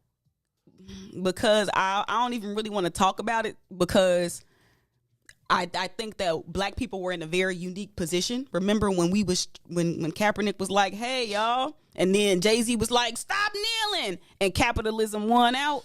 Sort of like we was talking about that too. When That's Barack, what happens. Capitalism wins. And then that's the same thing happened with Barack when he told them, play again. And it's like, I'm saying right now, again, imagine you can count on not one Negro saying nothing about Brian Flores that can say something during the NFL. Like, I'm just saying right now, when every single player in the NFL got a mic in front of them, mm-hmm. nobody is going to say nothing about Brian Flores. Because Jay-Z said not to. Not just Jay-Z. Jay-Z said not to. It's and now part of it has to do with the people that we look to for leadership within the black community. If you like, it's the people that we look to for leadership, like entertainers. And so we already know they like, I'm performing. Like, you want me to do what? I am performing at this Rock Nation halftime show. I'm performing at this Rock Nation party that's affiliated with the Super Bowl.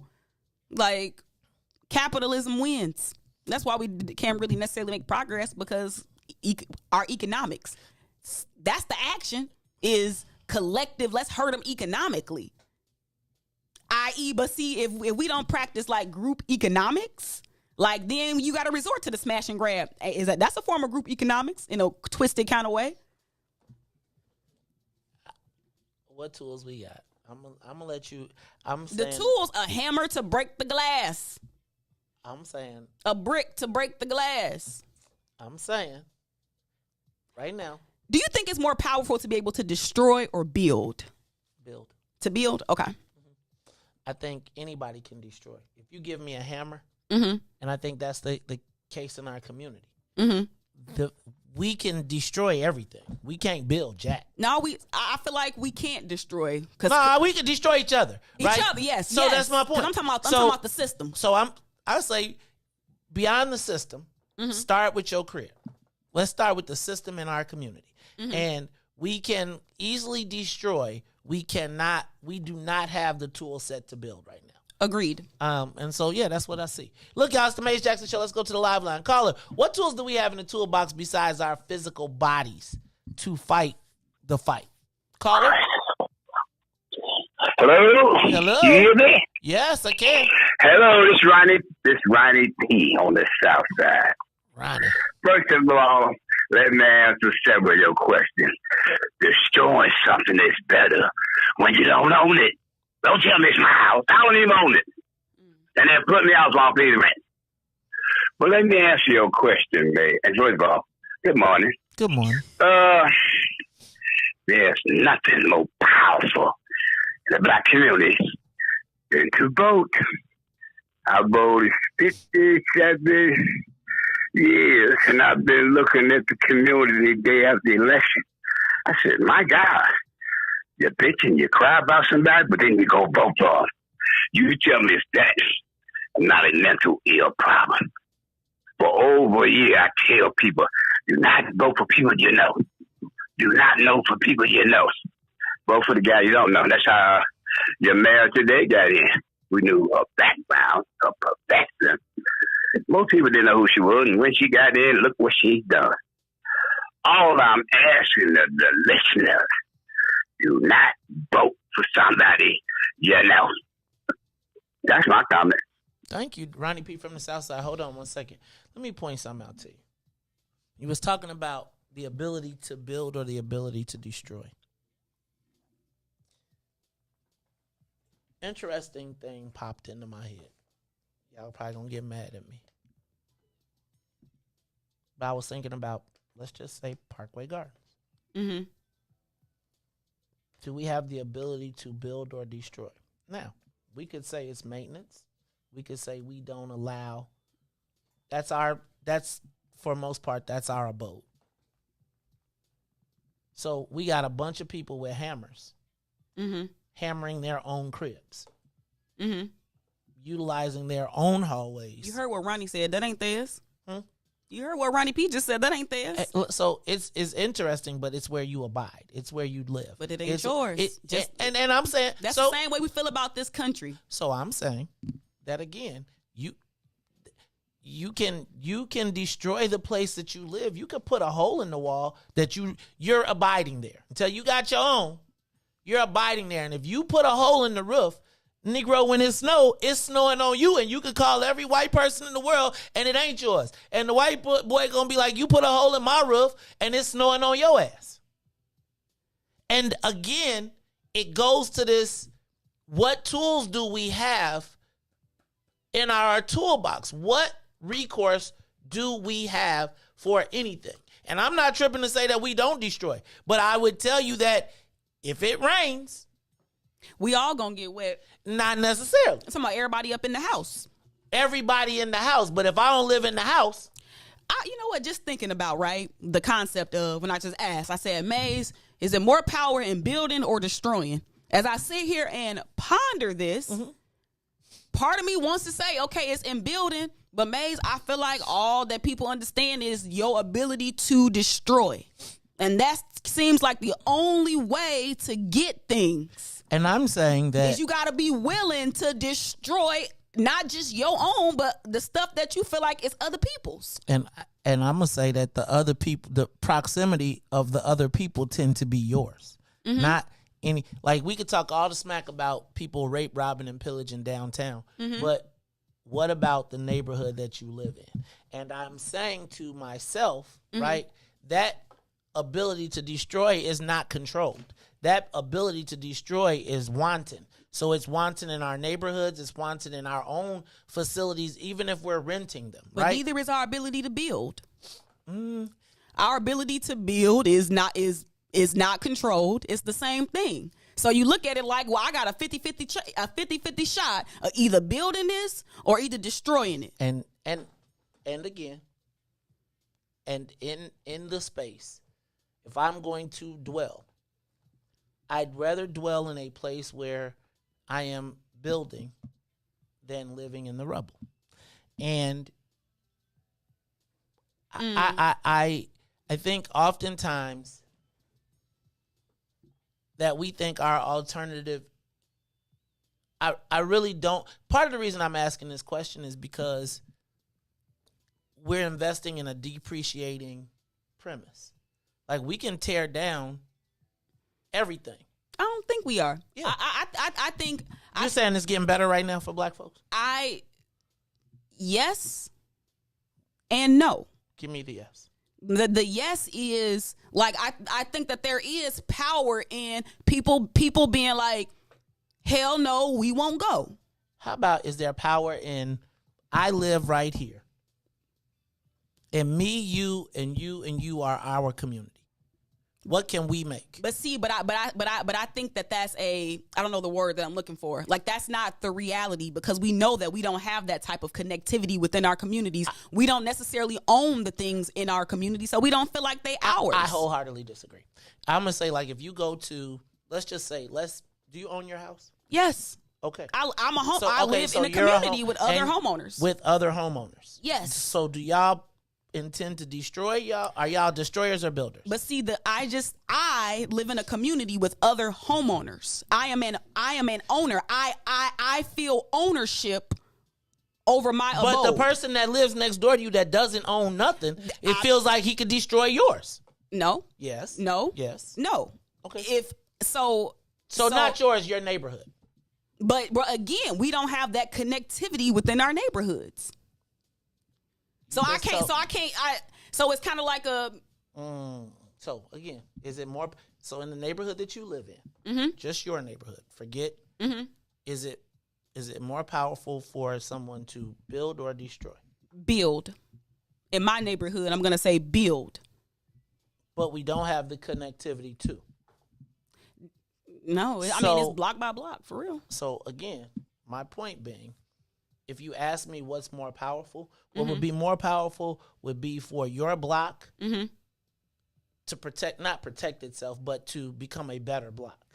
And that to me is way more powerful than the person that can come after y'all have worked together to get y'all self together and then come tear up your lawn, break in your garage, tear up your house. I don't necessarily see that as like the destruction. Like I think sometimes dismantling and destruction don't necessarily mean that, okay, now it's going to be litter on the ground. So do you think... It could very well mean that, okay, now this person can't operate right here. This business right here is now forced to give back to the community because if they don't, then they know people about to come in here and break their glass and snatch their stuff up. But that's not the destruction that we're talking about. So, like, if we're going to talk about... I'm not talking about why not. I'm talking about right now. But we never specified. Okay, so like, I'm specifying right now. Mm-hmm. What tools do we have in our toolbox, Mm-hmm. right? And destroying somebody else in the neighborhood, which I don't have a problem with that, but what's going to replace it? So you could take out every Arab corner store in the neighborhood. You can shut down all the fish places. Mm-hmm. But if you can't build nothing to replace, Mm-hmm. then you're even weaker than when you started. So how else can I get it if I don't get it vacated? So you got to start off like destruction. Like it has a means to it. Sometimes you do got to burn some stuff down if you want to build it back up. So the only way if I can take back from the Arab corner stores or all the fish places is I got to destroy their businesses first. I got to live through these vacant storefront fish places and chicken and fish places like for how many years? Like that might be a better alternative to me having to sit and only go buy stuff behind bulletproof glass. I would say that if you could build, then instead of having to destroy, burn, tear in your own neighborhood. It ain't ours. Hold on. Have you ever taken over a business, an existing business? Mm-mm. I have. When you take over an existing business, then everything is intact and you occupy it and you just change over the name and you change over the paperwork. Mm-hmm. If we could build compared to destroy, it's not so much burn down the business, it's shut the business down. Right? So that's what I'm talking about. Yeah, but no, it's not burning it down. If you could say to your, like again, okay. So how do you normally get an existing business? Because somebody probably done messed up their own bag. They might have some trouble, or they might be selling, so you gonna buy it. But sometimes you don't get an existing business intact like that. You get it because somebody done has some difficulty. But that's how most people take over businesses. But again, when I say physical versus mental, so again, the answer to me is not to burn the business. The answer is to make the business go out of business by everybody not shopping at the business. That's what I'm talking about, destructive. Same concept. Burn it down does not mean take a match and light something on fire. Burn it down means that whatever it means to dismantle it in its existing form. And sometimes the only way to do that is to destroy. Meaning that, okay, you might have to stand out here on this corner and threaten Wally to give money back to the Little League and all the people that's coming there to buy their blunts and stuff. You'd be like, no, don't go buy your blood. Like that's an act of destroying and burning down. Okay, that's not what I took it as. All right, so I took it as the physical burning down. I'm going to say this. I don't know that we have we know that we have a recourse. And I would tell you that, quite frankly, 5 times out of 10, I'll say 4 times out of 10, we don't have the communication. I think our response is always physical. That's just what I think. I think that we think that, and I often feel like we believe that the physical threat of bodily harm or destruction is usually the answer. I would say that it's pretty rudimentary, actually, until you have the infrastructure in place. See, it's like a chicken or the egg, because if we can't ever build the infrastructure, then it's kind of like it's more than one way to do things. Like I hear you, Maze, when you say, okay, you can't destroy something if you don't have the ability to rebuild it. No, that's not what I said. That's not what I'm saying. Okay, can you clarify that? I'm not saying that you can't destroy something if you can't rebuild it. Mm-hmm. I think our conversation, I said, what recourse do we have? Right? Like, realistically, again, we throw our physical bodies at an issue that essentially gives us the same outcome.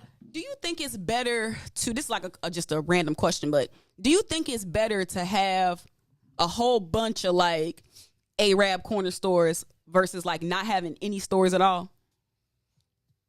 I think let me say this.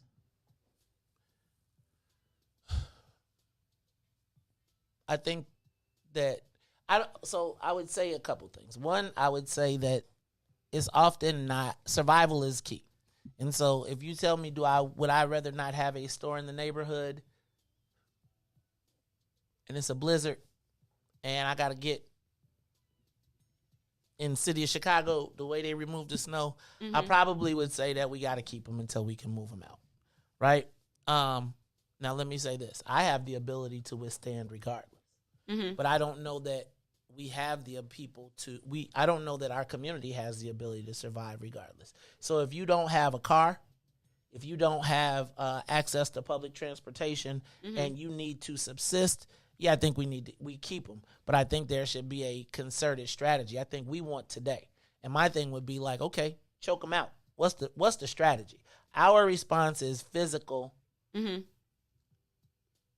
Because I don't know that we think we have weapons in the toolbox besides our physical stuff.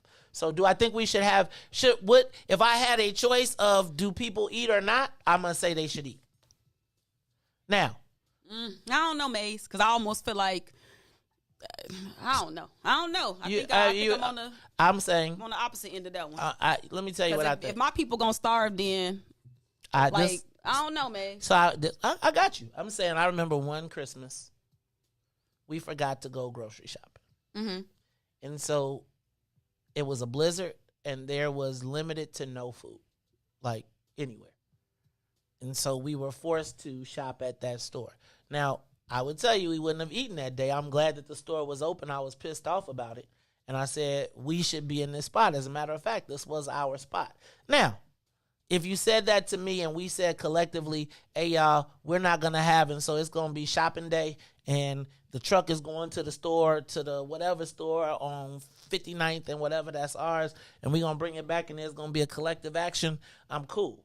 But if you say, oh, I'm going to cut it off for everybody because I'm straight, I'm going to say we don't want no stores in the neighborhood because I'm good. I don't know if I go with that. I think it's the same thing. I think it's as simple as you're making a decision based on what your capability is, not what the people around you are capable of.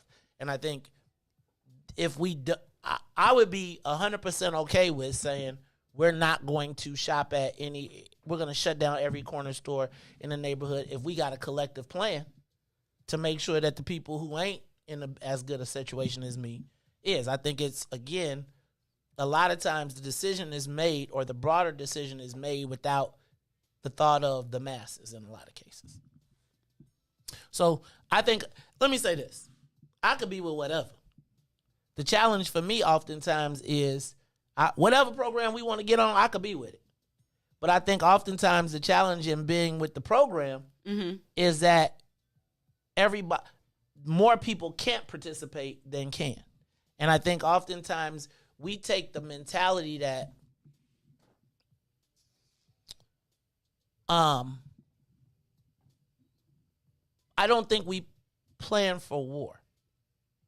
So if the plan is we shutting down and we don't want no more and we gonna burn them all down, y'all gotta have a game plan to feed people, right? Because there's a reason that those stores exist in our neighborhoods and continue to thrive, because they've got a captive audience. So you gonna free me from captivity, but you gonna free me from captivity to leave me, and if we ain't got no manna coming from heaven, right? Like the Israelites, they left out of Egypt. You have to plan. And I think there's this thing, in our community, there's this anti-planning thing where it's like we'll plan for the now. It's not to the end. I don't think there's an anti-planning thing. There is we know that we don't have the infrastructure built up. So it becomes a lack of collective action. And then it's like, well, we got to plan before we do this, but I don't know. I just think some things can be spontaneous. I don't think that there ain't no playbook to some of this. I'm with you, but collective, is funny is whose collective action, though. See, the funny part is, it's like if we decide, boycott all these corner stores, if we stop shopping at the corner stores. But you have to do the work to get people to stop shopping. You can't just say, what? That's a match. No, it's not necessarily. Like burn it down. That is the Okay, but wait, okay, so I got you on the concept of burn it down. I'm talking about now, how do you get there? We economic boycotts. If we say, okay, we're gonna boycott all the corner stores. We're gonna boycott the corner stores.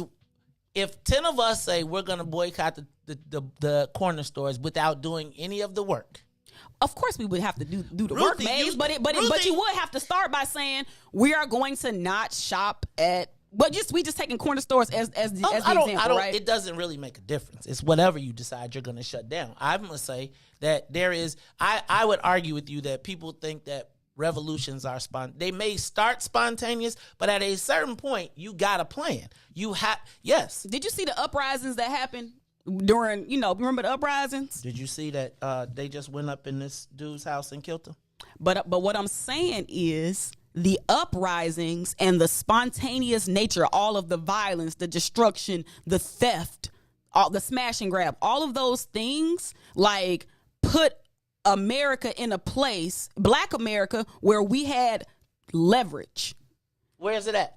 Jay-Z gave it away. Jay-Z gave away all the leverage. Yes, that was huge because of the way that we look up and idolize celebrities. So what's your point? Jay-Z gave away the leverage. So let's say Jay-Z gave away the leverage. So what's the so how do you regain that leverage in this space? You're gonna try. You're gonna.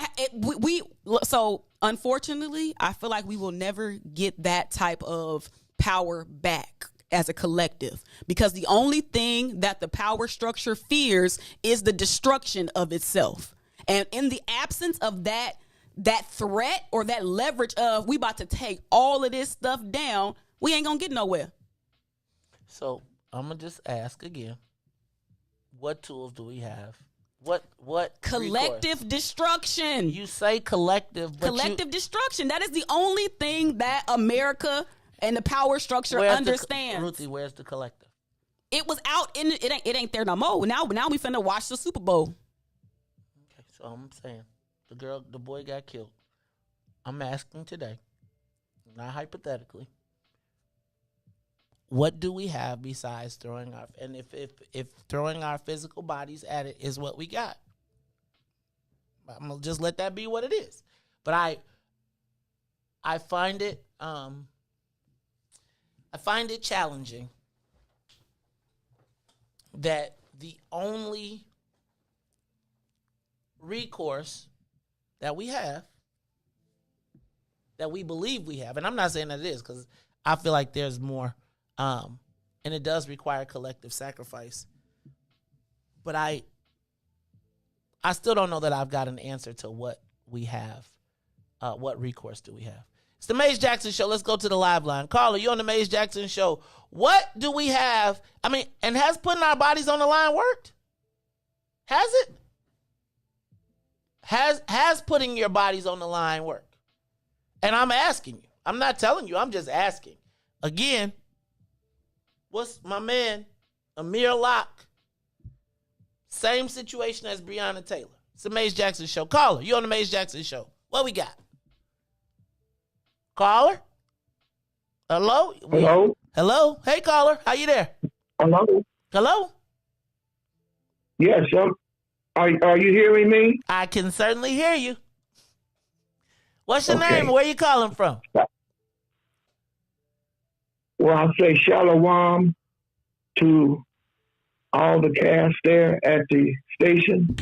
My name is Moray Abajai bin Israel. And the answer to your question is found in the scriptures. And in the scripture, if you go to Deuteronomy chapter 28, that whole chapter explains our situation. But as you were talking about what recourse do we have, and I'm going to just read one verse from Deuteronomy 28, chapter 28, verse 15.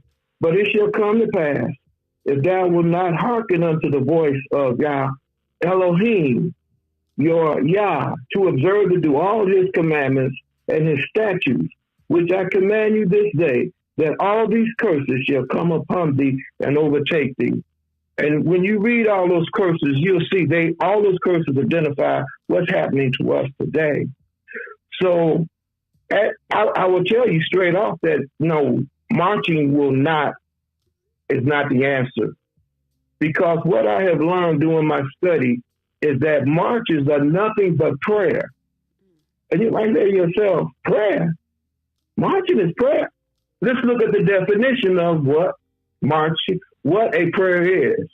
It's a request for help or expression of thanks addressed to a God or an object of worship. So what we are doing when we are walking through the streets and when we're tearing up stuff and destroying stuff, we're asking our oppressor to free us. And that's not going to happen. And if you look even further in Deuteronomy, in the last verse of chapter 28, 68, it says, and Yah shall bring thee into Egypt again with ships, by the way wherefore I spake unto thee. Thou shalt see it no more again, and you shall be sold unto your enemies for bondmen and bondwomen, and no man shall buy you. The word in Hebrew for buy is redeem you. No man on this earth is going to redeem us. So what our recourse is to, as a nation, not as individuals, get on our knees and repent for being disobedient, which got us in this mess in the first place. And then we need to repent as a nation. And then the one who can redeem us, who can rescue us, will hear us. Because he also said, if my people who are called by my name should humble themselves and pray and turn from their wicked ways, then I will hear from heaven and heal the land. So, yes, that is what is needed. That is our recourse, because we will never overcome our adversary in the flesh. So we must depend on our Elohim, our Yahuwah, to do this fight, because we don't have the manpower or the weapons to be successful. Thank you very kindly. Thank you for your call, Brother Israel. Next caller. We got another caller up there. Caller, do black people have any recourse? I'm just telling y'all, I was trying to decide if we was going to have a Super Bowl party or not, Ruthie. But I said I ain't going by myself this time. I ain't going. So if we all not watching, I ain't watching. But if we are, go. Wait, who is it? The Rams versus Go Bengals. Sorry. It's the Mace Jackson Show. Go ahead, caller. You on the Mace Jackson Show. Hello. Caller? Hello. Hello. Hey. Can you hear me? Oh, I can. Nay, you can hear me? Yes. We can hear you. Come on. This is Joe. Why is it so hard for people to understand what it takes to save ourselves? Only we can do it. Nobody want to go and vote, but we claim we are voting. I can't understand it. May do a review of what you and the lady was talking about. We have to tear it down to get it built. It don't belong to us. Arabs everywhere selling you bad stuff. I did a delivery, and the guy took me where they get all their stuff from. Arabs. It's in a huge warehouse. They won't die in the place. It's in a huge warehouse. They surprise. Then they bring it to us to sell to us. 3 days from expiration. Check it out, man. Look at the people in these communities who's doing right and who's doing wrong. Know your enemy. The enemy's in front of you. You hear me, May? I can hear you. Check it out. All right. Thank you. Okay. Thank you. It's the Mace Jackson Show. We got callers. What recourse do black people have? Give us a call. 872-259-7474. I know we say we can only save ourselves, but everybody can't get on the cross, y'all. I mean, it's like, I feel like in our minds. Ruthie, can I tell you? Yes, Maze. Let me tell you. When I was in college, before I was summarily dismissed, I used to have a Napoleon complex. Mm-hmm. And my answer to everything was, let's fight. Right? And 8 out of 10 times I won the fight. I had a couple of L's, but 8 out of 10. And one time, I fought this guy named Don Durante. Whooped him up. Whooped him, took his shoes, started just physically imposing my will. Mm-hmm. And then one day, Ruthie, as I had returned home from a night of libations and celebrating, come here! Man, if you don't stop knocking on my door, I've been out of... And he opened. I got up out of the bed, I opened the door, and there was the Champaign Police Department. And they took me to jail for what I had been doing to the dude. That's not the story. I had physically intimidated this dude to the point where he was scared to go anywhere. I had him boxed in. Mm-hmm. And then one day, he flipped the whole rule book on me. And while I had been physical and he was scared of me, he had a strategy that essentially made it where I couldn't be anywhere within 100 feet of him. Right? Which meant that if I wanted to go to a union party and he decided he wanted to go into the union, I had to leave. Mm. And it was the time when it was like he could literally come in and I'd have to go the other direction. And if I didn't, then I would be caught up in the legal system. And it was the time when I realized that the physical response is usually the short-term answer, right? Because usually there's a policy or something that's created around it. And I think like even when we talk about the leverage and the burn it down and the whole thing, and I think that's the Colin thing. I don't think Jay-Z stopped the people in the streets. I think Jay-Z stopped the NFL. How you think Jay-Z stopped the streets? Like when we this is a whole different conversation. Okay, we can have a whole nother conversation. But it's because of who are our heroes in our communities? Who do we look up to? It is mostly entertainers, rappers, celebrities. Those were two different things, though.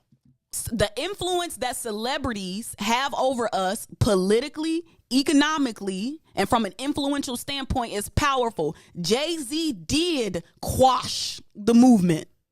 No, I'll give you, he quashed the Colin thing. I don't think he had nothing to do with what happened in the streets of Georgia. That was like 2 years before. No. I'm talking about that was a part of the movement. Like, we know how influential sports stars are. I know you watched the little HBO thing, The Day Sports Stood Still, because you like watching stuff like that. Okay. But that is power. We always talk about how ain't no black men in the fight and what a black man at and all this. And that was a unique example of black men harnessing their collective power because y'all love sports, and we could have made some type of substantive change spearheaded by black men. But you know what the black man said? Stop kneeling. Capitalism wins. So that's a whole different thing. I know you don't want it to be connected. No, I'll give you. It's all connected. No, I'll say this. I say that was Obama. That was Jay-Z. So again, I would argue though that I feel like we gotta get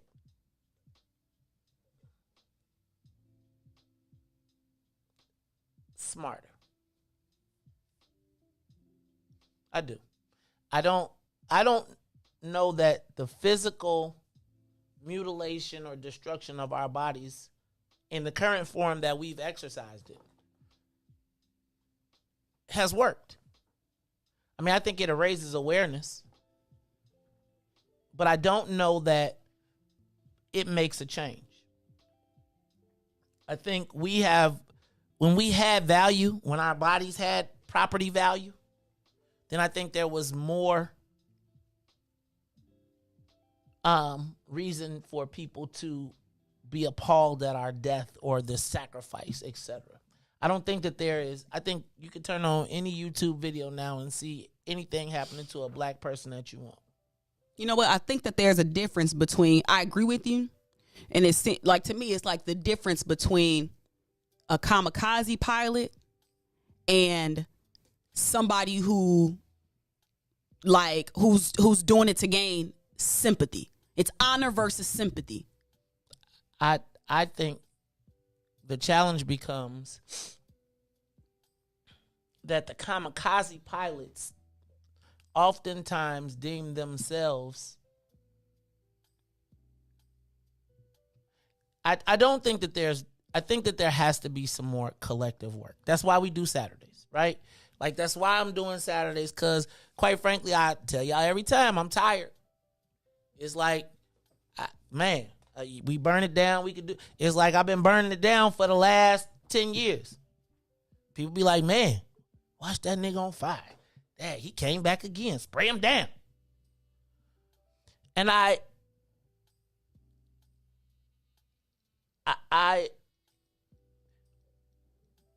have watched the result of planning and preparedness and anticipation, and I just think it's more to it. And I think there's more than one way to win, but I think we got to be in concert if we're going to do it. And I think oftentimes people pick their lane and say, we all got to jump off that.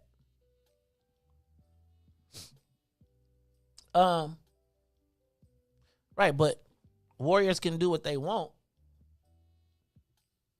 But oftentimes warriors evolve into warlords who create fiefdoms. And the premise is the creation of a new power structure that allows them to be at the top of that power structure without really the collective long-term benefit. Right, there are warriors, there are warlords, there are soldiers, there are mercenaries. Right, and quite frankly, because most of our warriors are also disconnected. So they're not necessarily warring for the community. They're warring to create their space, disconnected from a larger cause or the cause that we've all collectively agreed upon. See,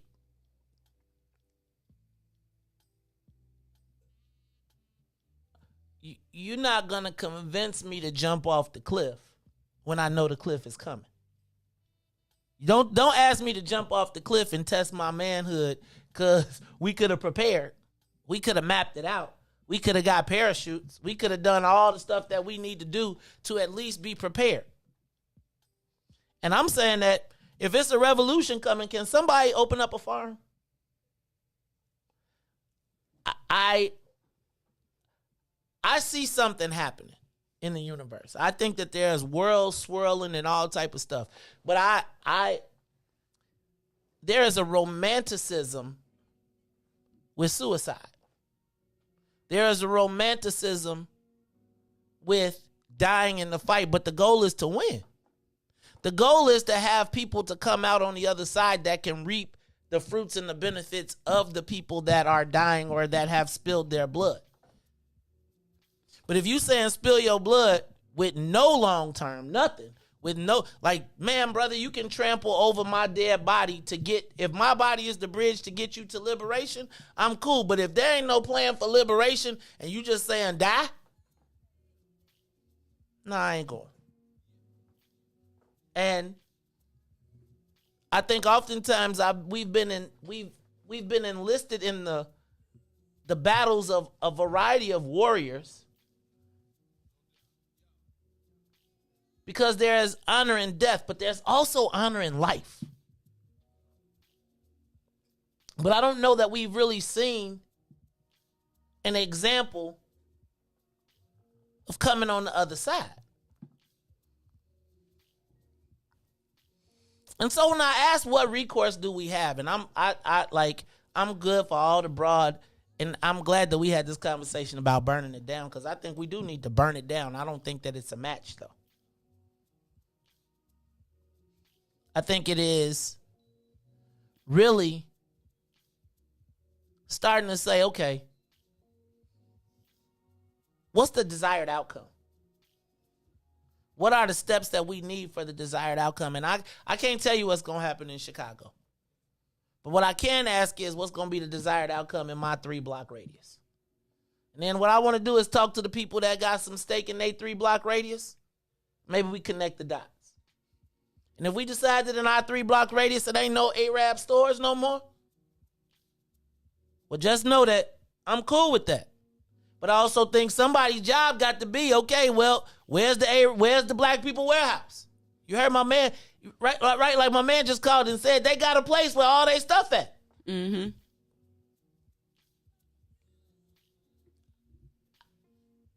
There is a romanticism in black liberation. I almost feel like it's like I feel like our thought of black liberation requires death. And eventually it will. It'll require some sacrifice. But my idea of black liberation is not to be dead.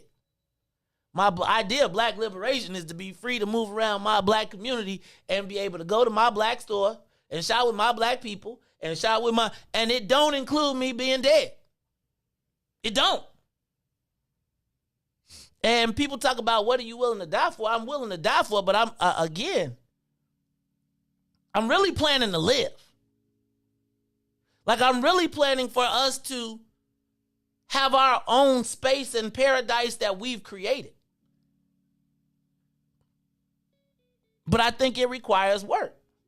I don't know that you can one day say to a neighborhood that has no resources, I've decided that because I'm straight, ain't nobody else can do it. No, you gotta, if you gonna take that stance, then you gotta have a plan for everybody else that you cutting off. Cause if not, everybody ain't gonna stand, cause when they hungry, if you can't feed them, what you gonna tell them? Don't eat? Kill your kid? No Similac? No. Maze, but think about it this way. On the road to freedom, everybody ain't gonna make it. I'm with you. So what do you do with the person that's impeding your freedom? What do you do when the baby is crying and the dogs are close? What I'm saying is we all gonna die? What I'm saying is, so you gonna kill the baby? I'm asking you the questions right now. We all gonna die? Let me tell you what I'm gonna ask. What I'm gonna say. Like I'm gonna say these are choice. Like these are things you can't plan for everything. Sometimes you gotta make decisions for what's best, not only now, but it's a balancing act for the future. But that's planning. That's planning. No, if you're making a decision now and you're also thinking about what happens in the future, it's yes. I've never said we shouldn't plan. What I said is we shouldn't not take action because we ain't got no plan. No, we should plan and then take action. And that to me is no. See, that's no. And I'm saying like that's where we differ at. And that is exactly how people want. That's how you can't never. That's how people go out the back door, because you made a plan in your mind of what 3,000 people that came out to this thing was gonna do. I've seen this happen, right? Black Friday. So we all sit down, we meet, we decided what it was going to be. We knew what all the contingencies was. Mm-hmm. But somebody else came with their own plan and is like, I'm going this other direction. When we had already anticipated all the outcomes and somebody else say, man, what's that plan? Mm-hmm. And then the whole thing goes awry.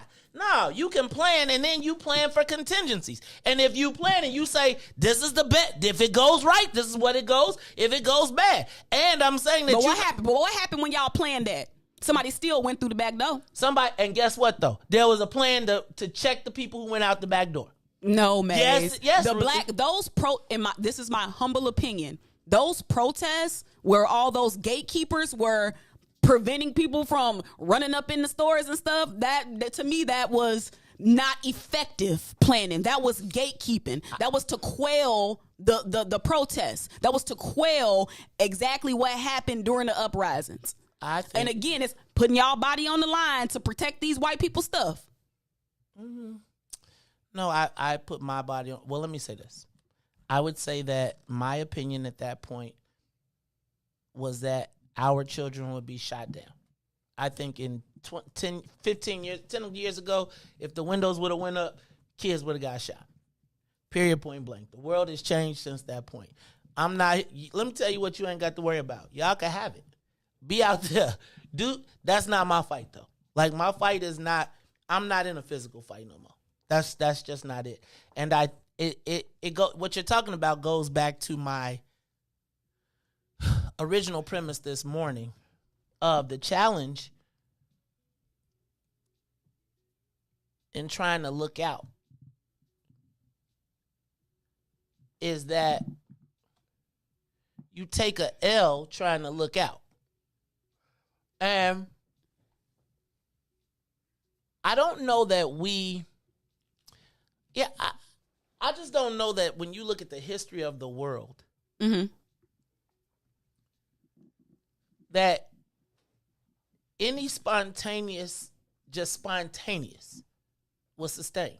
I look at the Arab Spring. I think that's a really good example of a spontaneous that was. But look at the backlash, and now look, something to me. It's worse now, and the strong men became harder. Whose opinion? The people who lived at the strong men got stronger. I think that outcomes are in the eye of the beholder. So I'm saying again, the beholder. If you go to Syria now, right? They got gas, they got bombed, they got super double oppressed. Right? If you think about Egypt, if you look at all of those places, stronger strong men evolved. And I'm telling you, just like even as we look at what's happening in Illinois and looking at what's happening around the country as a result, I'm not saying that the uprisings didn't have an effect, but they also had a counter effect, which is now what you see when you got a Negro on TV or a Negro in New York talking about what they finna do to the uprisings and the people. And I'm saying that the lack of sustaining principles behind what the spontaneity bred only opened up the door for it to get worse. Hold on. I got to do 2 Black History cards real quick because we were supposed to do it. All right, so we go, because I was supposed to do these at 8:15. Let me start. Reese, give me some music. All right, y'all. Black History flashcards. This is card number 33, volume 1, courtesy of urbanintellectuals.com. Martin Delaney, May 6, 1812 to January 24th, 1885. He was an abolitionist, a journalist, a physician, a writer, and arguably the first proponent of Black nationalism. Led the Vigilance Committee that helped relocate fugitive slaves, joined integrated militia to help defend the Black community against white mob attacks. Founded The Mystery, the first African-American newspaper published west of the Allegheny Mountains. One of 3 Black men to enroll in Harvard Medical College in 1850 and commissioned as a major, the first African-American field officer in the United States Army during the American Civil War. That is Martin Delaney, May 6, 1812 to January 24th, 1885. Also, Black History flashcard number 34, volume 1, Mary McLeod Bethune. Is that where Bethune-Cookman come from? Okay. She was from July 10th, 1875 to May 18th, 1955. She was an educator, a stateswoman, a philanthropist, humanitarian, and civil rights activist. She was the president of the Southeastern Federation of Colored Women's Clubs from 1920 to 1925. She founded the Daytona Beach Literary and Industrial School for training Negro girls, which eventually became a college merged with the all-male Cookman Institute and formed Bethune-Cookman College in 1929. Founded the National Council of Negro Women in New York City in 1935. In 1938, she hosted the White House Conference on Negro Women and Children, which highlighted the importance of Black women in democratic roles. Notable quote, therefore, there can be no discrimination, no segregation, and no separation of some citizens from the rights which belong to us all. We are on our way, but these are frontiers which we must conquer. That is Mary McLeod Bethune, July 10th, 1875 to May 18th, 1955, courtesy of Urban Intellectuals. Shout out to the Deltas, Mary McLeod. I was going to say, I thought she was a Delta. All right, the double O, triple O's be trying to sneak them in there. All right, let's go to the live line. It's the Mace Jackson Show. Caller. What recourse do black people have? Because Ruthie said we got to get Yo, what up? What up, Devo? Oh, Devo, I got your thing done, too, so I'll send it to you right after the show. Thank you. I think that I want to go back a couple of callers to the Israelite brother. The other day was Bob Marley's birthday, and in the song Get Up, Stand Up, he says, most people think great God will come from the sky, take away everything, and make everybody feel high. But if you know what life is worth, then you will look for yours on earth. And now you see the light. We have to stand up for our rights. So you don't wait until you gone. You got to stand up right now in the vision of whatever the vision of the unifying beat is. So when we go to the black people first, that's a vision. When we are in a wiftable space, that is a vision. That is the unifying beat. This is a unifying beat. So when we talk about what tools we have, I want to be able to use all the tools. You don't tell me what tool I can't use. We smart enough to know that we need a screwdriver for a screw or a hammer for a nail. You know what I'm saying? But it took y'all a while, and y'all eventually got around to it. Tactics and strategy. No, we're not going to talk tactics and strategy on this platform. That's not the appropriate place for it. You know what I'm saying? But you have to have tactics and strategy. One thing that I like to hear from is black military people. Zaviola. Because they're versed in, Zaviola. Right. Don't even say it. Right. But see, you weren't supposed to say that though. See? So we have to have these people, because you got to identify what your critical infrastructure is in your community. Then we know, okay, we got to protect that. Well, that ain't really, on the priority list, that ain't really that high. We don't have to defend that. Like we talk, soft targets, hard targets. This is where all of that stuff comes into play. Preparedness. Are we drilling? When we having that competition with New Era. You know what I'm saying? That's the type of stuff. It's a game, but it's preparing you mentally and physically to get the muscle memory on what you may need to do. So this is how we all get. Go ahead. No, go ahead, Devo. No, this is how we all get connected. If you a teacher, then you need to teach the kids while we over here building. Everybody got a role and a responsibility. I tell y'all all the time, what is your passion? Bring your passion to the group. If you like to cook, then New Era got a whole food program. You could be helping them prepare meals. If you like to sew, you could be sewing. If you like to make candles, you could be making candles. All of this stuff is important. If you like to farm. So yeah, when we get rid of the store, we'll have a food delivery truck. Shout out to Village Minds, right? They deliver food to the people. That's the connectivity that we have to have. Thank you. Then when you burn it down, you can build it all back up. Right. The way you want. Free. Right. If we're gonna build it back, we at least gotta have some lumber and some bricks somewhere, a factory, so we can at least build up. Jesus Christ. Can we at least have an internet web store where people could go to? These Ruthie people, boy, I be telling you. These millennials be like, burn it down, and we gonna eat each other. And not the good way. And we gonna eat each other. Right. So you gotta, like you say, you say it all the time, plan to the end. Thank you. That's where you have to have the discipline to execute the plan as designed. That's where you got it right there. Discipline. Don't nobody want no discipline. That ain't no fun. What you mean? Don't nobody want no discipline. March and They don't line. want to. Nah, man, I don't want to listen to you. I don't want to listen. I don't want to be a part of that. I don't want to go to no gun club training. I could shoot. Missing all over the target. See? No. Why do I need to practice guns? I've been around guns my whole life.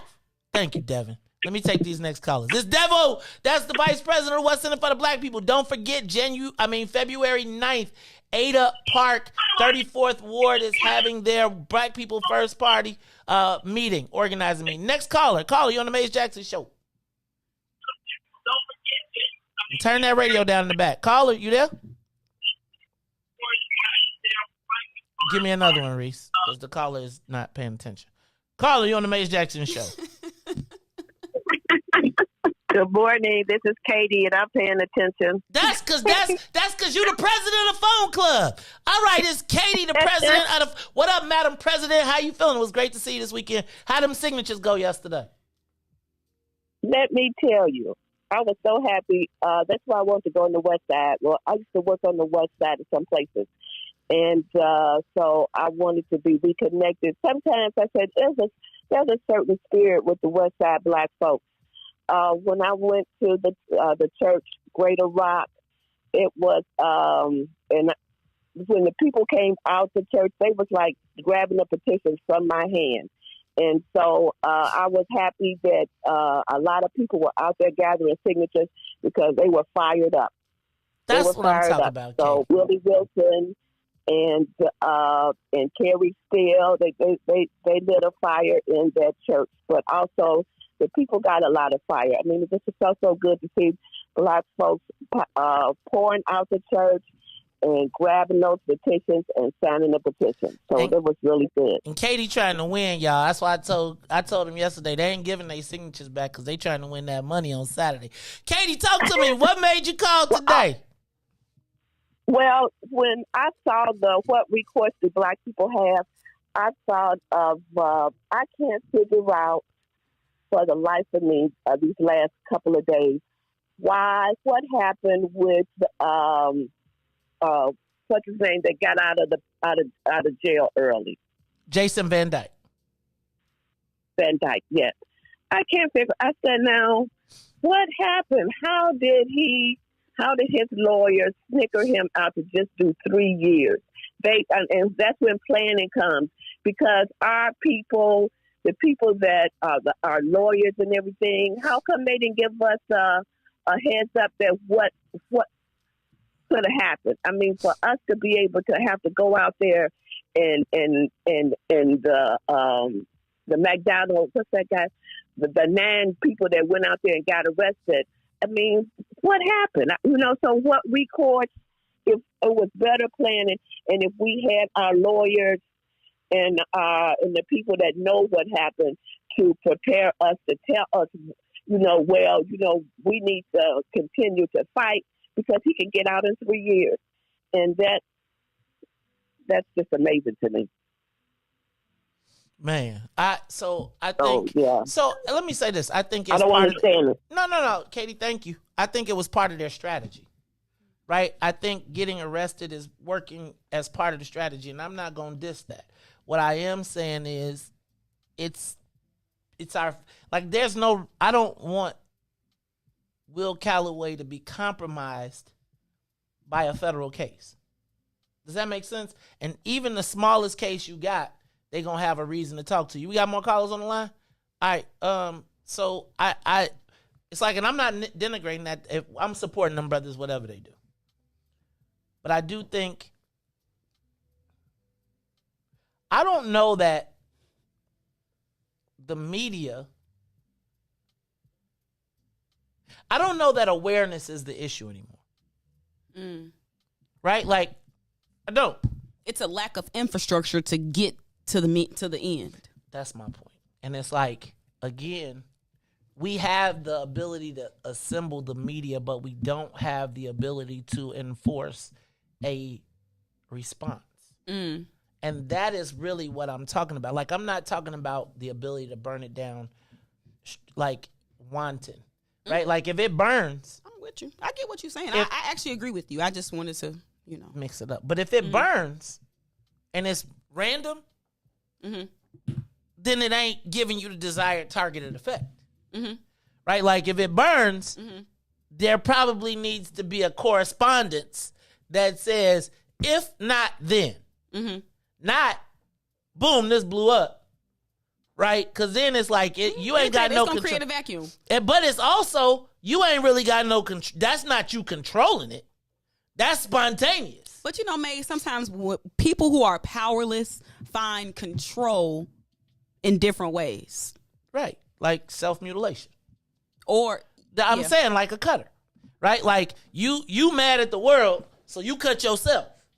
And then you hope that the people come and say, please. Or I'm at work and I'm mad at the white man, so I got to come home and take it out on my family. Because I can control my own environment because I have a lack of control in my outside. Hence, what recourse do we have? Right? Hence, what recourse do we have? It ultimately, like the whole thing I was saying, I know y'all hate when I say this, but white people say, give me liberty or give me death. We be like, it was not a choice. Right? And so. But ain't that them using their bodies too, though?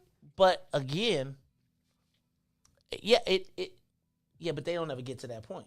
Because they have the threat of, right? Like, no matter what happened, we going after our thing. I think, again, to me, mostly all of our strategy. So in the 48 Laws of Power, it tells you never appeal to someone's altruism.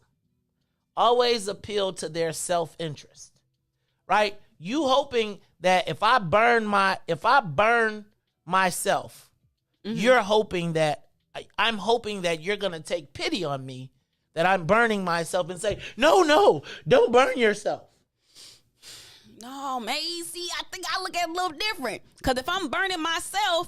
Where you go at the end of the night when your house on fire? It ain't my house. It's Reis, Ruthie. It's not your house. Okay, so that's what I'm saying. Ruthie, you can't go home tonight. So let me just say this. Let's just pretend that the place that you're going to leave here now, you own it. But let's just pretend you don't. Okay. And let's pretend that somebody said we burning it down and you came to the crib today. And your abode was burning because we was on burn it down. And let's just say it was snowing outside. And the roads wasn't plowed because we burned down the tow truck, so you can't get to your mama house in Pembroke. And Asia was like, damn, Ruthie, they burnt up mine too. Do we have the, you feel me?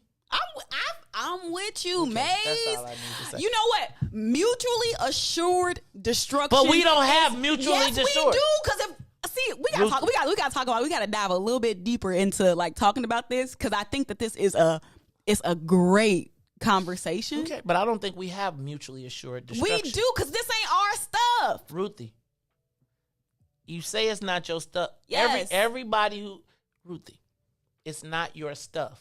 Why do you pay for it? What you mean?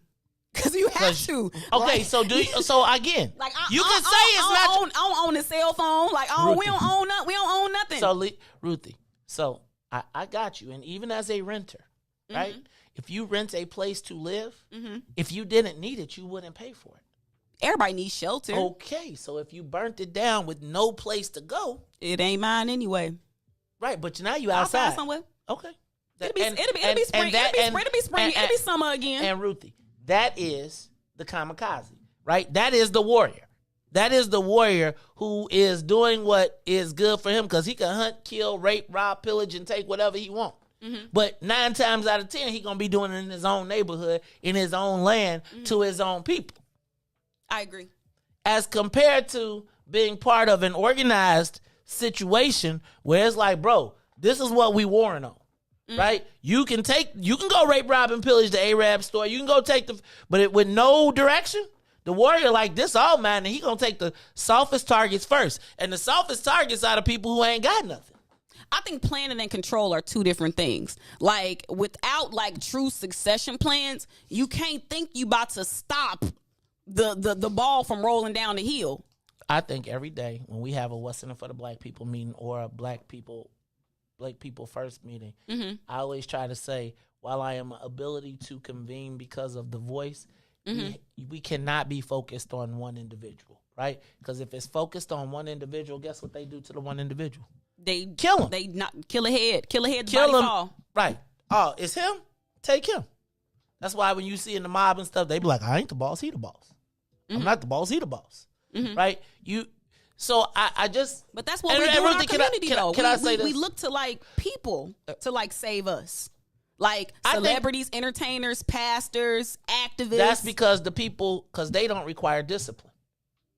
Right? Because they don't require you to be somewhere Saturday morning at 10 o'clock when you was out the night before. It's convenient to follow that.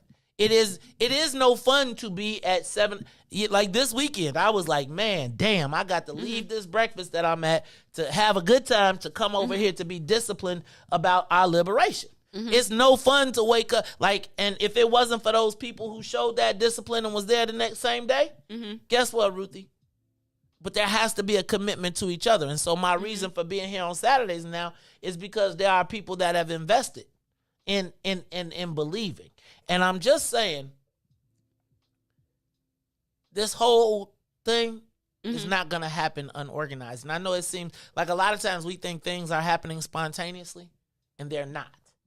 They are happening because they have been orchestrated as part of a larger plan. And oftentimes, I think we don't plan to the end. We plan to the fight. And then we don't plan the exit, the escape route, or when do we know we've achieved where we want so we can rescind, where to negotiate. We don't do none of that. It's all spontaneous. And so then when the cowboy go to jail, the riding the pony cowboy, because he just jumping in on the team, but ain't nobody saying, hey, cowboy, cuz you need to stay back because we don't need you in the Who Scout. It's got to be, again, spontaneous sounds cool until you the one at the bottom of the pile. But I would argue that was like slightly planned out. I would argue that was actually slightly planned out. I would argue, okay. I use the word slightly because right. I don't really know. But that was planned. I'm saying nobody took him into consideration because I could have told you, we all, think about everybody that was on this broadcast was like, why was he there when he's already on house arrest? Why he representing himself? It's a lot of whys. Right, but again, spontaneity. I see that was not spontaneous. That was. You can't have it both ways, Maze. You can't have it both ways. All right. It's easier to organize around tearing down than building up because it's easier. It requires no discipline. It does not require any science. It does not require any education. It does not require any schooling. If you want to tear something up, anybody with a hammer can tear something up. You want to build a skyscraper? You need an engineer. You need an architect. You need a construction manager. You need a team. So yes, because we don't have those things, or because we haven't connected to them because it takes too much time, that ain't no fun. Don't nobody want to talk to no damn architect for 2 hours and say, how do we build a food network? That's who want to have that? Let's just give me a hammer. I want to go to what's that room? What's that room they call it? The rage room. I just got rage. I just want to be rage rooming it. So now you rage roomed, and now you sitting around, and they got giant rage rooms where you can get a dump truck. You could get you a crane. They will let you tear up anything. And then they turn you loose in your own neighborhood. So instead of knowing how to build a nicer, cleaner community, you know what to do? What? Tear that bad boy up. So you tear it up. So you know how to litter. You know how to litter. You know how to pee in your own neighborhood. So don't be confusing these people when we got a real thing, because they around here like, yes. No. I still think that there is power in the ability to cause destruction, and that is sometimes the only thing that people will listen to. That's called a nuclear, and that mutually assured destruction. But me is a strategy. I got you, but we ain't mutual. Yeah, it's mutual. You know why it's mutual? Because I do lack. It might not be even in a sense, but I guarantee you, I'm taking out some of yours. So here's the thing. But you could take out some, but if at the end of the day, I knew I was at a disadvantage. So again, it might be 1 to 5. And I'm but one of yours going. And one of mine is going, but guess what? The 4 of us are going to then use the remaining to build. That's good. I like that. Out of the 4 remaining, you can take out one. I like that. And so We again, need both. and we gonna build. We need both. And We we need gonna all. build it right on top of your grave. It's the Maze Jackson I show. wouldn't mind as long as you own the land. I'm talking about the white people, and they gonna take the land I thought because you you talking were- about the black people No, was the gonna black build it back you up. no, because you was the one taking out the 5, and you took one out. That's our mentality. We gonna go take this one out. I might die. And yes, I'm gonna sacrifice myself so that then y'all can have it better. But you're not gonna have it better necessarily because there was no plan. Because the have it better never in that week. I agree, Maze. We agree on this. We agree. We both right. Say it. No, we not. We agree, Maze. Two people cannot. It's more than one ways to skin a cat. And well, I'm just saying like maybe this. when my birthday come around and I get another year older, I'll be a little bit more wiser and I'll be less inclined to strike the match. No, I'm not saying But you right shouldn't now, strike the give Ruthie. everybody hammers and let everybody take a wall. You do a wall, you do a wall, you do a wall. But you just do a wall. could you do me a favor? Could you make sure them walls ain't in my damn house? Because that's usually where the walls. Remember the lady that was walking down? Hold on. Let me give you your wall, right? Because while you taking your hammer, remember the lady was going to the bank in her own neighborhood, 3 blocks away, and she got shot coming out the bank because that's the same hammer.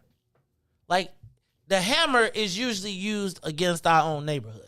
We gotta you gotta take it up out of him. So look, y'all. I'm right. No, you're not.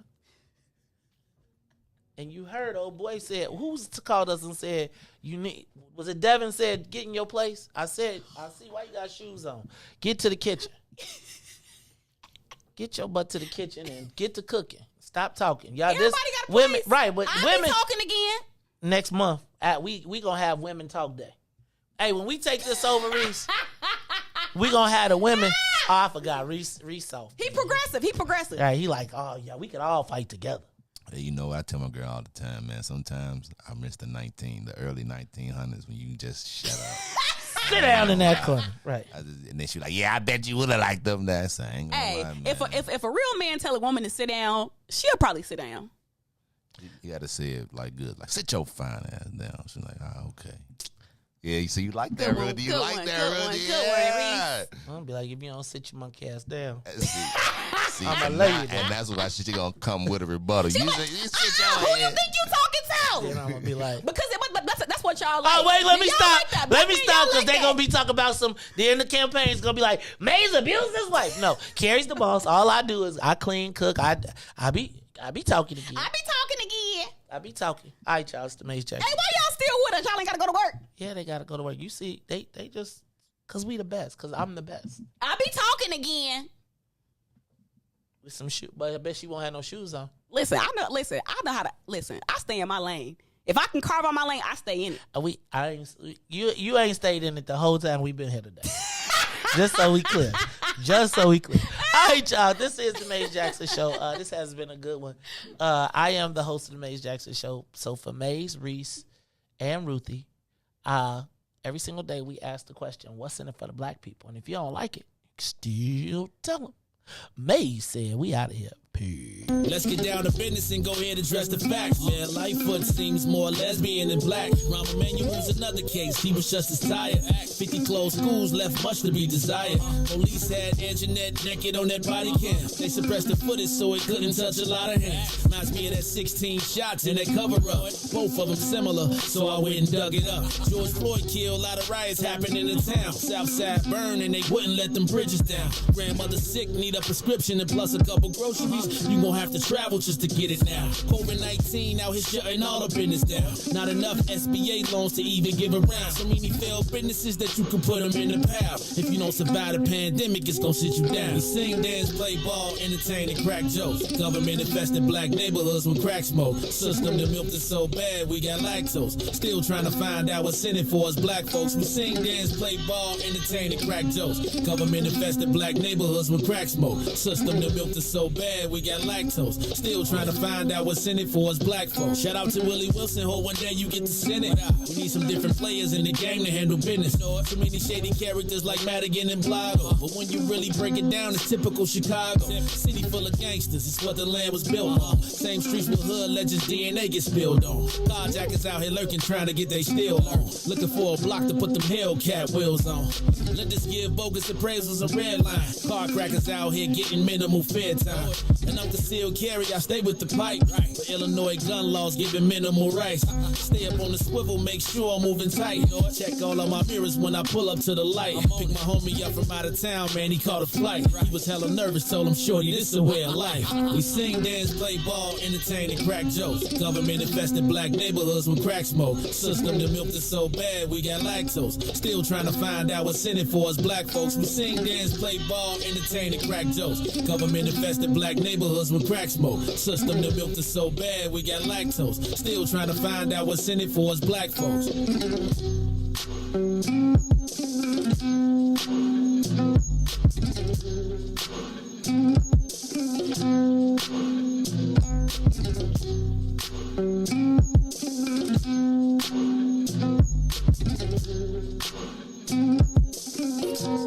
Today, the Biden administration is releasing what it calls a new strategy to fight domestic terrorism following a 100